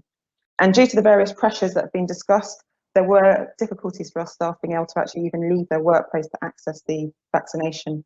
But despite all of these challenges, we did have a really good achievement, and we're really, really proud of the fact that we had an exceptionally high uptake amongst our BAME community, and it was much higher than the national average. And indeed, we actually had other organisations contacting us to ask us for advice about how we'd done this, and we were able to share some of our ideas and learning with them. And it meant that we had a greater number of our BAME staff protected, and we did actually have feedback from many of the BAME staff reporting that they felt really valued by our approach. Next slide, please. But obviously there's always learning to be had when you go through processes like this. For us, the importance of adopting different approaches to engagement through a variety of methods was really important. Understanding the reasons and barriers and supporting the team to work through these for our BAME staff was really crucial for our success. But we recognise that we have further to go and even more opportunities for staff to engage and receive the information. So for the future, what we've done, we've been working with the university and we've carried out a comprehensive survey with the staff to get feedback about their experience that can inform us about how we can move forward for our future campaigns, and in particular if the booster campaign does go ahead. And we also hope to write this up as a paper because we really want to be able to share this learning more widely. And we recognise, though, that we need to continue to listen to our BAME staff and indeed all our other staff to make sure that we meet their needs properly, and we'll continue to engage with them and welcome their feedback. And already their feedback has meant that we'll be considering the use of videos, podcasts, roving vaccine ambassadors, posters and QR links linking to vaccine information in the future. Thank you, and I'm now going to hand over to Mike. Good evening all. So I'm Mike Harzi. I'm a consultant immunologist. I work in immunology and allergy. So we're pressed for time and I'll keep this fairly brief. It became apparent very early on that allergy was going to be a barrier to some people accessing these vaccines. And it's a national challenge because there are fewer than 100 accredited allergy doctors in the United Kingdom. So we had been working in this field sort of informally right from the very beginning, but in March 2021, a formal service was commissioned. Now, like all things COVID and all things vaccine, this is very much a team effort. And I know that commissioning new services is normally a very long and arduous process. This took about 10 days. So really extraordinary achievement from everybody. And very impressive the way everything worked, including the way the frontline people were involved in direct conversations with the commissioners. So really the aims of this were to provide education, support and advice to enable community vaccination where appropriate, and also to have a hospital-based clinic to vaccinate people who couldn't safely receive the vaccine anywhere else. So this is kind of what it looks like. So various pathways into our service. So concerns may be raised even before people are invited to vaccination, for example, by trawling GP records or perhaps by the vaccinee themselves. They may have attended a local vaccine centre where concerns were noted about possible reaction, or as we progressed with the vaccination campaign, in fact, they may have had a reaction to the first dose. So in all those situations, we received the referrals initially by email. So at various times, this was incredibly busy, kind of 10 to 20 referrals a day to field. Oh, sorry, can we go back? Actually, the most important thing we do is provide advice and guidance, because most people with a history of allergy are perfectly okay to receive this vaccine in a normal setting. So we've handled hundreds and hundreds of inquiries about people where there have been concern, and we've reassured them it's okay to go ahead in the community. And that in turn has provided education to vaccine hub staff, to general practitioners and other people working in vaccination about when it's safe and when it's not safe to proceed with vaccination. Now, there's a small number of people who did need hospital vaccination where the risk was genuinely felt to be increased. We can go to the next slide. So these were held on Saturday morning so as not to interrupt our day jobs and the routine work of the hospital. Very, very big team of people. And again, this is a huge team effort. Nurses, receptionist, pharmacist and consultant. And a fairly small number of people actually. So we typically vaccinate somewhere between 30 and 40 people in a one-day session. So we're very, very well set up to deal with anaphylaxis if it happens, and we're very well set up to manage these patients sensitively. People who've had anaphylaxis before are obviously very concerned about the whole process. So we do all sorts of things. We can make a clinical assessment. We can do skin testing for allergy where appropriate. Some people we can pre-medicate. Of course, once you've given the vaccine, you can't take it back. And if there is a reaction, we'll observe, we'll assess and we'll treat if we need to. We can have the next slide. So lots and lots of advice and guidance. As I said, I think this really is the most important thing we do, but we have vaccinated 153 people in our hospital allergy clinic. By the end of August, that will be more like 200. So of course, you know, as it goes across the county, it's a relatively small number of people, but these really are people who couldn't access the vaccine in any other way. And it's of huge personal significance to them. We've received, you know, a lot of votes of thanks and gratitude for what we've done. So I'm very pleased to have helped in some small way and also to have been involved with such an excellent team. Thank you. So finally, if we move on to the next slide, we're just going to do the summing up and then we're finished. So over 100,000 vaccines delivered across all of the hubs. You can see fantastic uptake across the groups. You've heard about how we had to do the rapid setup. We had to be really agile in response to things changing and really get our problem solving shoes on. We focused on safe and effective care by using some of our standard work processes, and you've heard about the huge commitment, how fulfilling it was, and we've eaten chocolates, wiped tears, not whilst vaccinating but after. So if we just have a quick look at what's next on the next slide. The current position, phase 3 vaccinations, the boosters, like the rest of the country, we have our planning in progress. potential September, October start date, depending on national distribution and agreement. We continue the vaccine clinics for allergic patients that Mike has described. We've still got a small number of first and second dose vaccines being administered, and we'll continue to look after those patients who are with us with a long length of stay. That will become important again, particularly on phase 3. And that's the conclusion and the summary. Look, thank you very much indeed, team. It sounds pretty straightforward, doesn't it, setting up a couple of vaccine hubs or so. And we just heard this afternoon just how complicated it all is. So brilliant and well done. We've had a really successful vaccine program. So thank you very much for all that you've done. And I think one of you, Linda, actually ringing in from a car by the looks of it. But so thank you very much indeed. And please pass on our thanks to all your teams for all that they've done. As you recognise, Dominic, we are horribly behind at the moment, but we didn't want to cut short your presentation. So I need to move on without offering the opportunity to ask any questions. If anybody's got questions, please do type them into Glenn and we will make sure that they get answered. Karen, can we move on to you now? We'll talk about the annual report and the accounts. So our Chief Finance Officer, Karen Gagan, please. Thank you, Alan, and hello, everybody. My name's Karen Gagan. I'm the Chief Financial Officer for the Trust. I suppose I'd start by saying, sorry, Glenn, can we have the next slide, please? Thanks.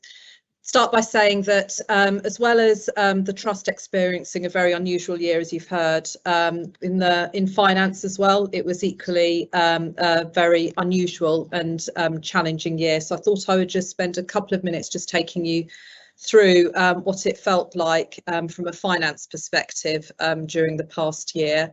I suppose the main thing I would say that a number of things, an emergency financial framework was put in place for the first part of the year right across the NHS at short notice, and normal contracting arrangements were suspended. Block contracts and fixed funding envelopes were introduced and supplemented with additional funding arrangements to manage the impact of COVID. And in addition, there was an explicit requirement at the early part of last year that the need to generate savings in the kind of traditional route were suspended. These arrangements were actually then extended for the remainder of the year, but with several iterations during the course of the year. So we did have to work to be quite agile in terms of adapting to those. But for each of those frameworks, the common requirement was for trusts to deliver a break-even position. The intention of the arrangements, of course, was to remove routine burdens of contracting and the kind of traditional transactional barriers that can exist between organisations within the NHS, to allow us all to devote our maximum effort to support the COVID response. You know, that's exactly what we did.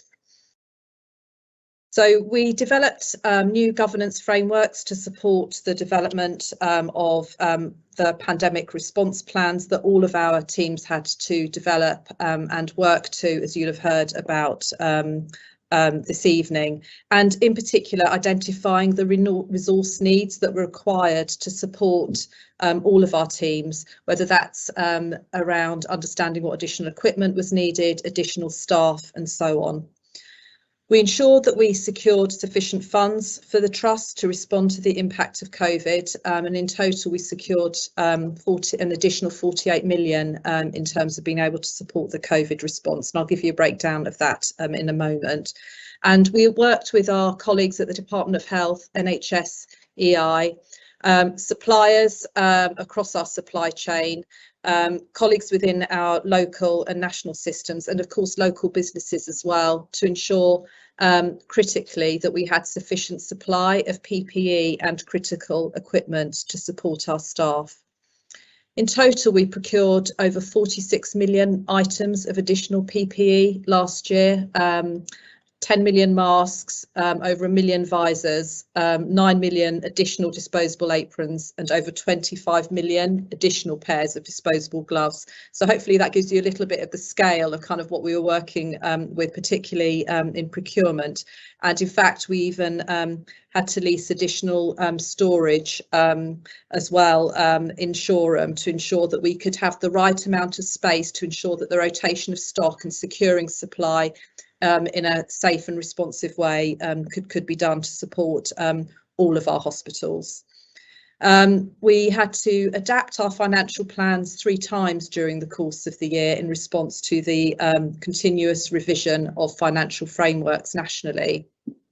And we had a really brilliant relationship working with our system partners to understand and apply the guidance. And I do think one positive that came out of last year was we forged even closer relationships with our system partners in terms of responding to the pandemic. And that absolutely goes for the finance fraternity across the ICS as well, while we all kind of got our heads together to get to grips with the ever-changing guidance and financial frameworks which were coming out.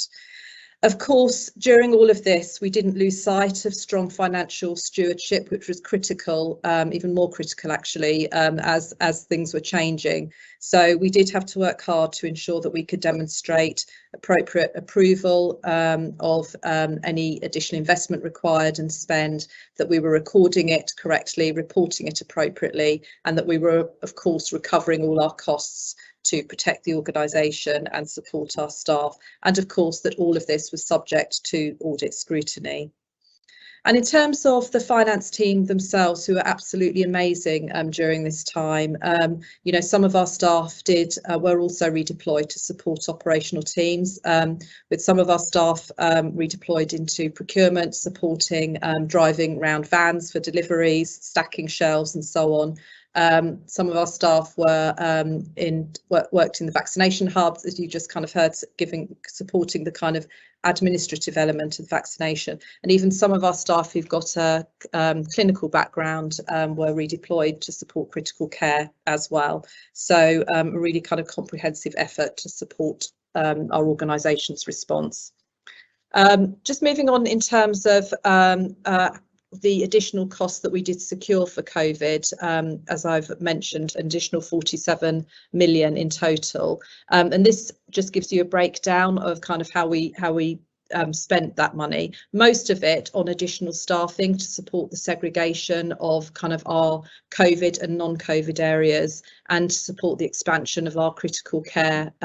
You've heard earlier that we had to significantly increase our critical care capacity, and we needed the kind of additional support and redeployment of staff to enable that to happen. We also spent money in terms of covering additional staff sickness and the amount of staff that had to isolate during that period of time, and of course additional costs to support kind of the massive increase around testing capacity, as well as the direct costs of running the vaccination centres.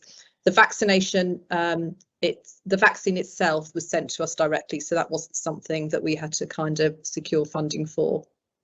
And in terms of capital expenditure, for over 5.5 million in securing additional equipment such as ventilators, oxygen hoods, monitors and so on, to support our clinical areas.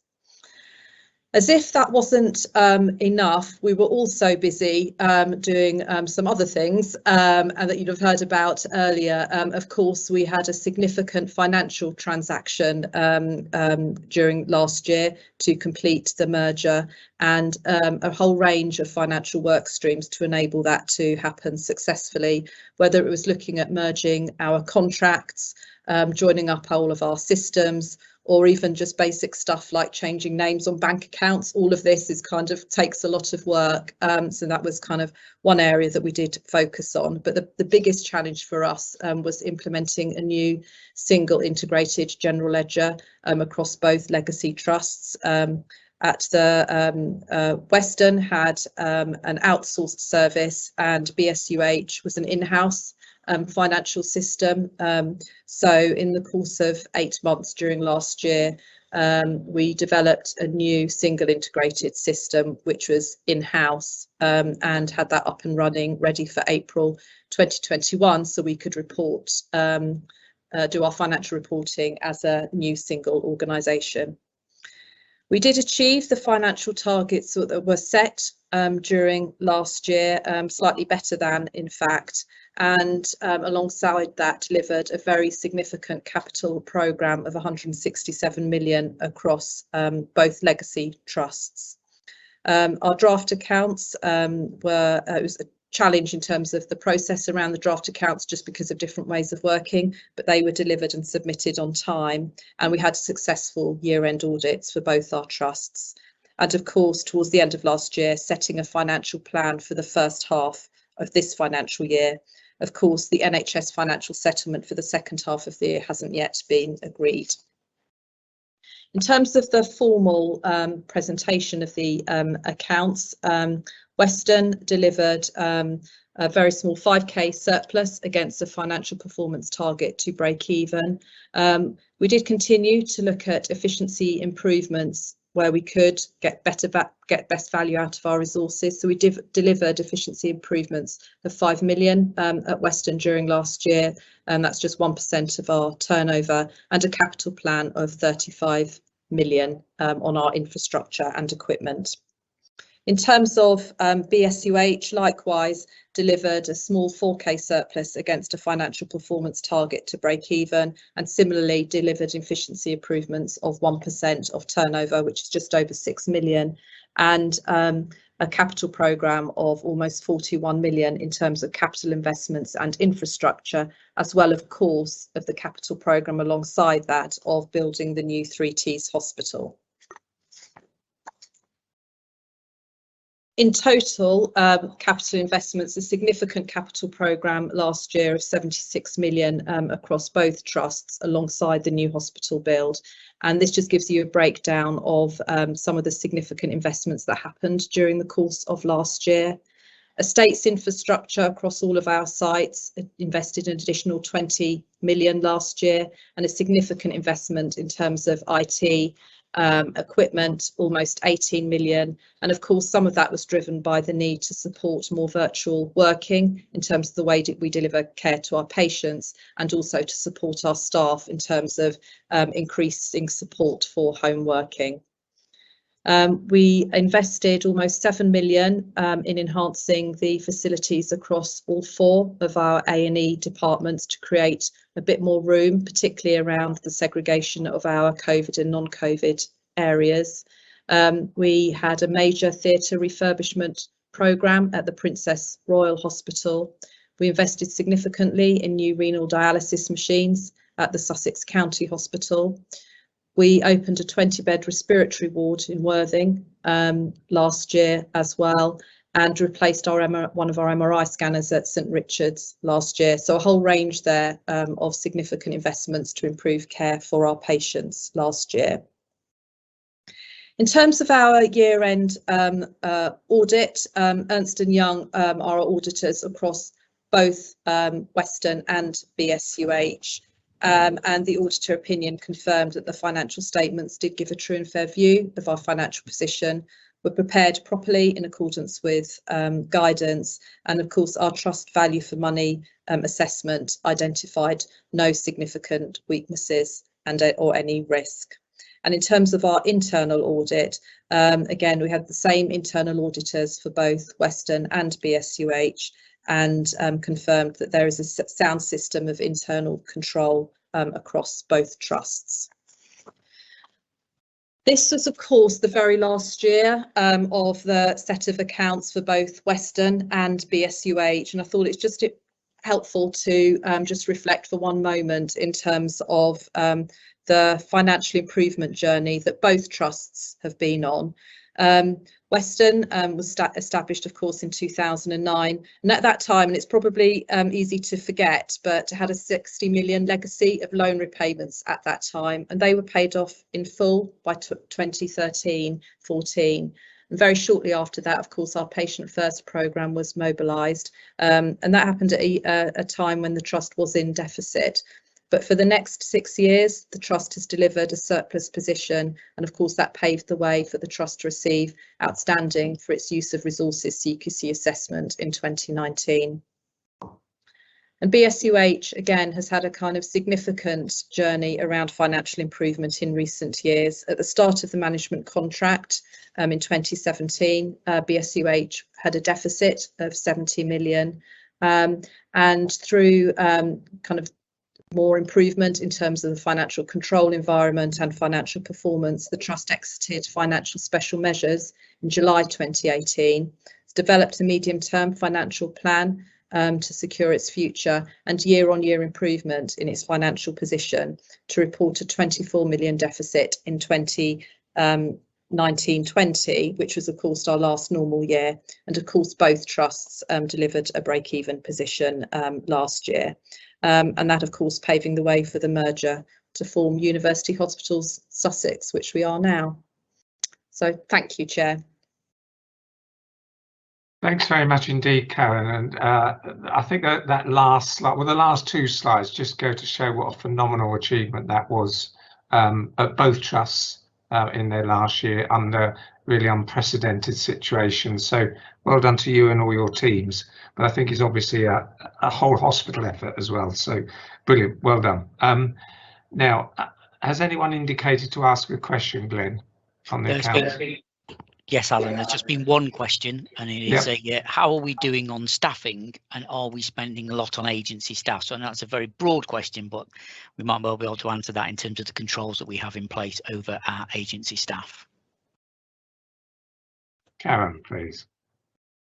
So in terms of staffing, we still have challenges in terms of amount of staff that have been isolating in particular, and that's up until kind of very recently, and the guidance has only in the last few days kind of changed around that.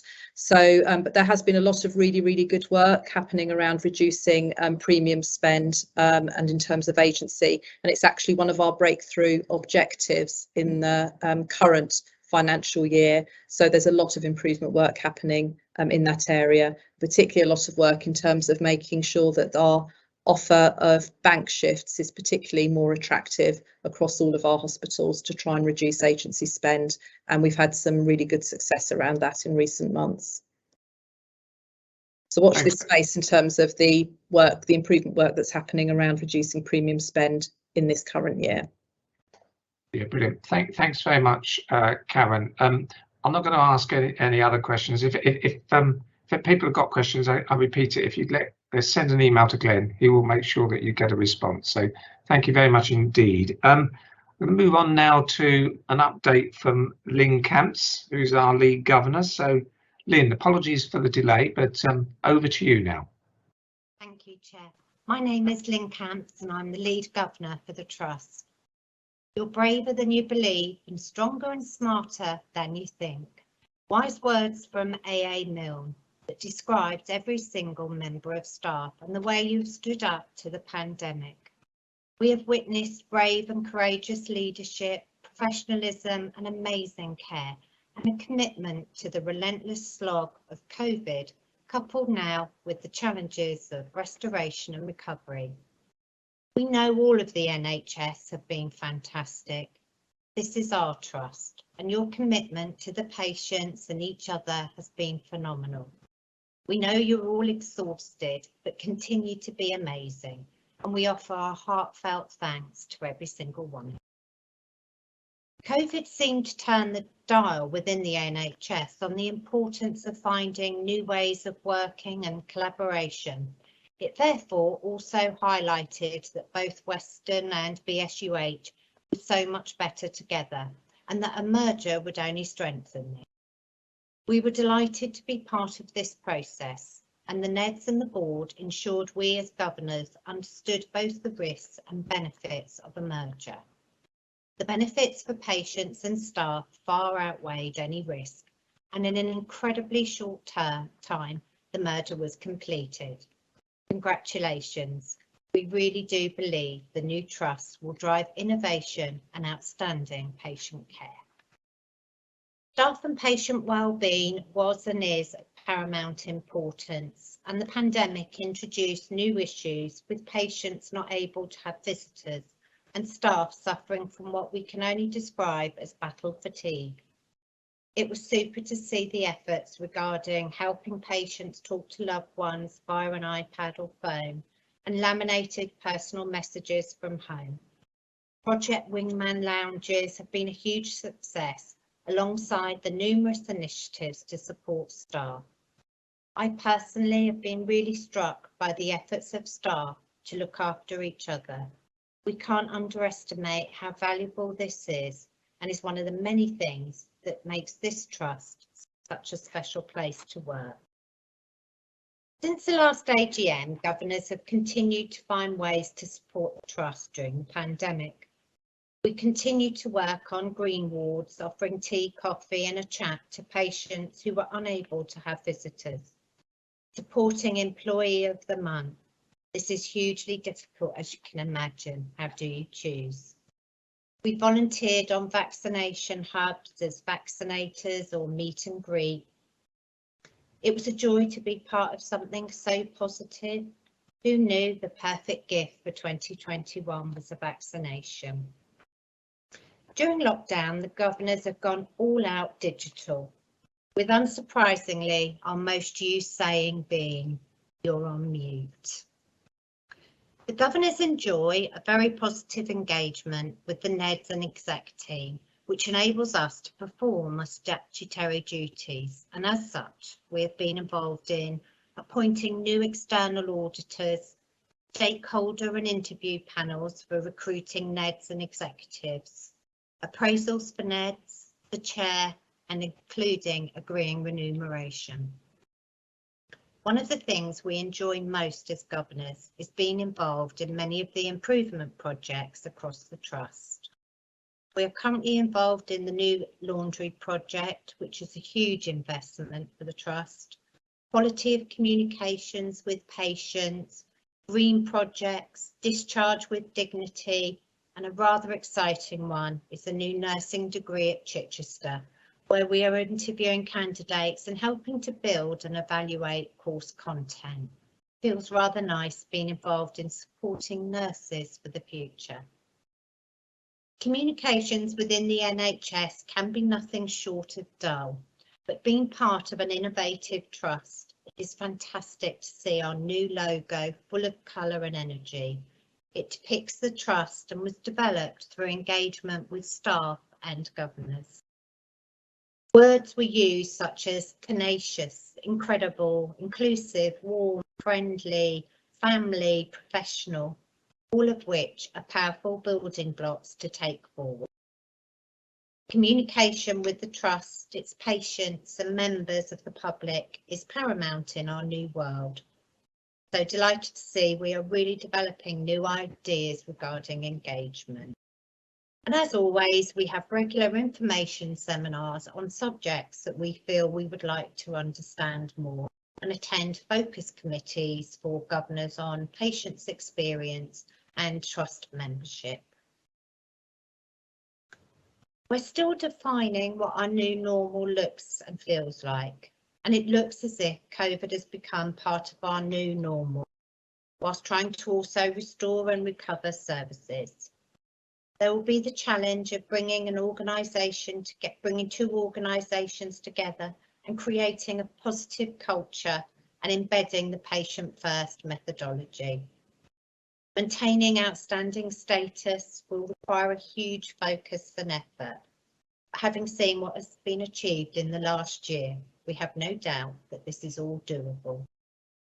The new trust does feel exciting, and we have started to see the plans for restoration and recovery of services, which are innovative, ambitious, and achieving some incredible results.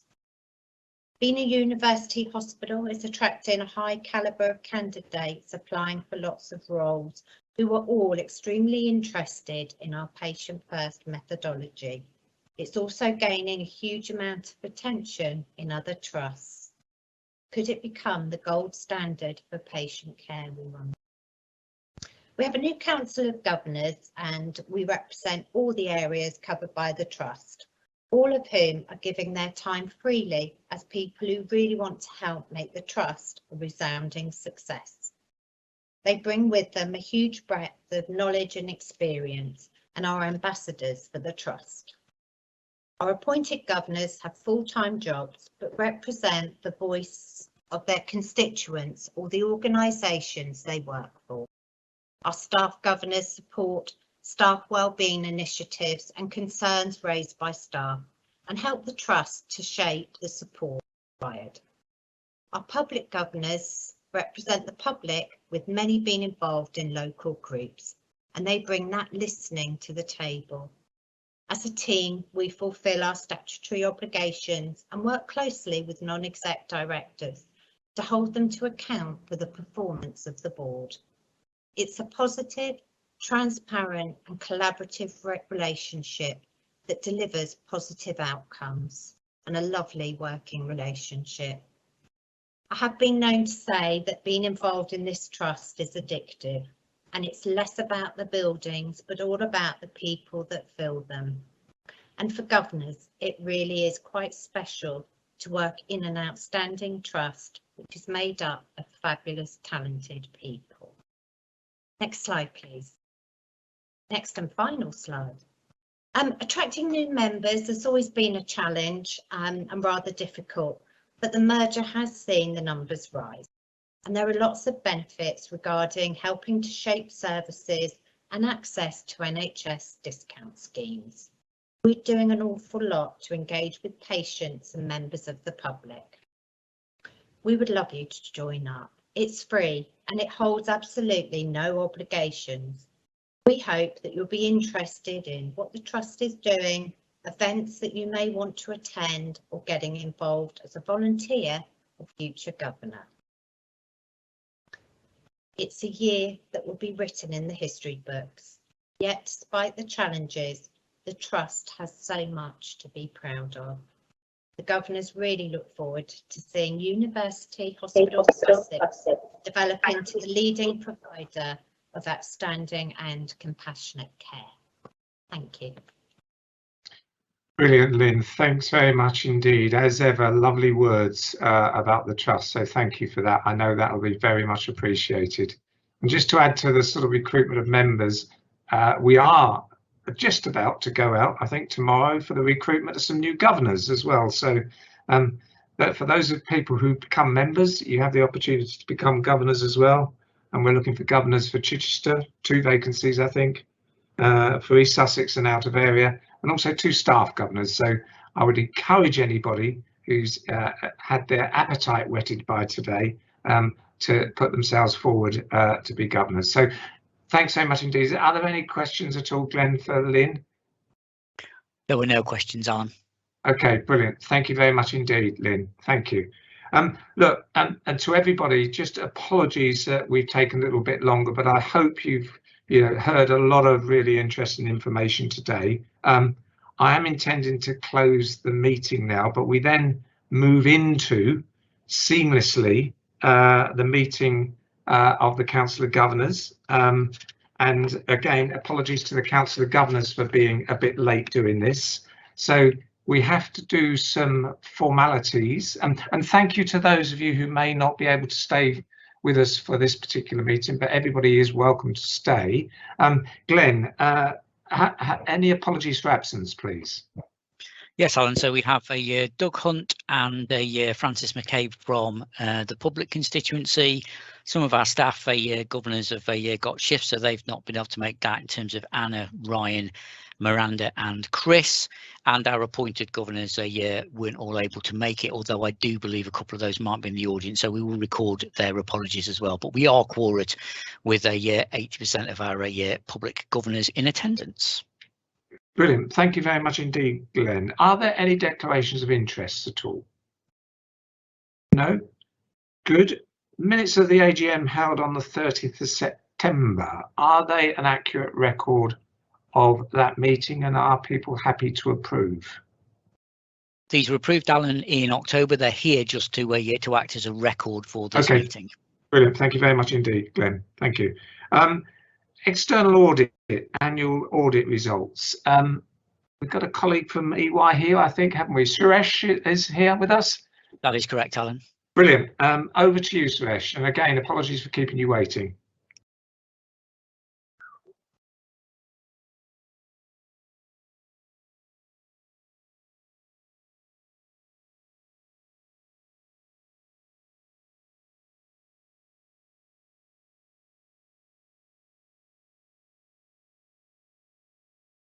Right, sorry, I think I was stuck on mute for a while. So good evening, everybody. Thank you for inviting me to just give you a quick report on the outcome of the audits that we've completed for the last financial year, which Karen has already led to. So you'll be pleased to know I've only got 2 slides, so I'll be very brief. So if we move to the first slide, please, Glenn. So the main messages from the external audit were, obviously, we gave you unqualified audit opinions on both trusts, which is always a pleasing thing to do. So that's a clean bill of health. Clearly, as being the final year for each trust, within those accounts, there were disclosures relating to the merger transactions, and given the significance of those, we included what's called an emphasis of matter paragraph within our audit opinion to highlight those disclosures to any reader of the accounts. The audits were completed in line with the timetable that we agreed with both trusts, which enabled then the trust to submit their audited accounts to NHS Improvement within the set time. And as Karen has alluded to already, obviously they were slightly unique for the year in terms of the impact of COVID-19. So disclosures around income and expenditure and your stock, which we obviously made sure were appropriately reflected in those accounts. So a pretty pleasing position to end on, I think, for the 2 trusts in terms of the accounts. Within the audit opinion, we do give a separate opinion on your remuneration report. So that's where you disclose the pay and benefits received by your most senior staff. And we checked compliance with the relevant requirements, and we found, whilst there was some minor updates that were required to disclosures, the actual report itself was found to be compliant. So again, another positive outcome. Next slide. We obviously, you probably know, we have a separate responsibility around value for money. That changed slightly this year under the National Audit Office's new code of audit practice. But as Karen has already alluded to, we didn't identify any risks of significant weakness. We had no matters to report in the actual audit opinion, which is in effect a clean bill of health. But what we have had to do, which is a new requirement, is we issued what's called a value for money commentary, which I think is part of your packs where you've got our auditor's annual report. And in essence, what you'll find that really articulates across a number of aspects of your stewardship arrangements, how you actually discharge those responsibilities. So it's probably, I would suggest it wouldn't know, but a useful read just to get a feel of how the 2 trusts have actually, like I say, carried out that stewardship process effectively. And then finally, just to close this, that does complete then EY's appointment as the auditor of the 2 trusts. And I think, as alluded to in the last session, that you have now appointed new auditors for 21-22. I'll stop there, Chair, and I'm happy to take any questions. Thanks very much indeed, Suresh. And can I thank you for all that you have done for the trusts over the years. So thank you very much for that. Are there any questions from governors for Suresh at all?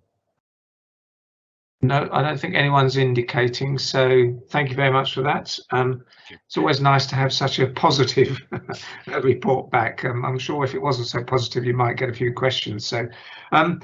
So we now have to go on to the acceptance of the annual report and accounts as presented at the AGM. Is everybody happy to accept them? Is that what we do, Glenn?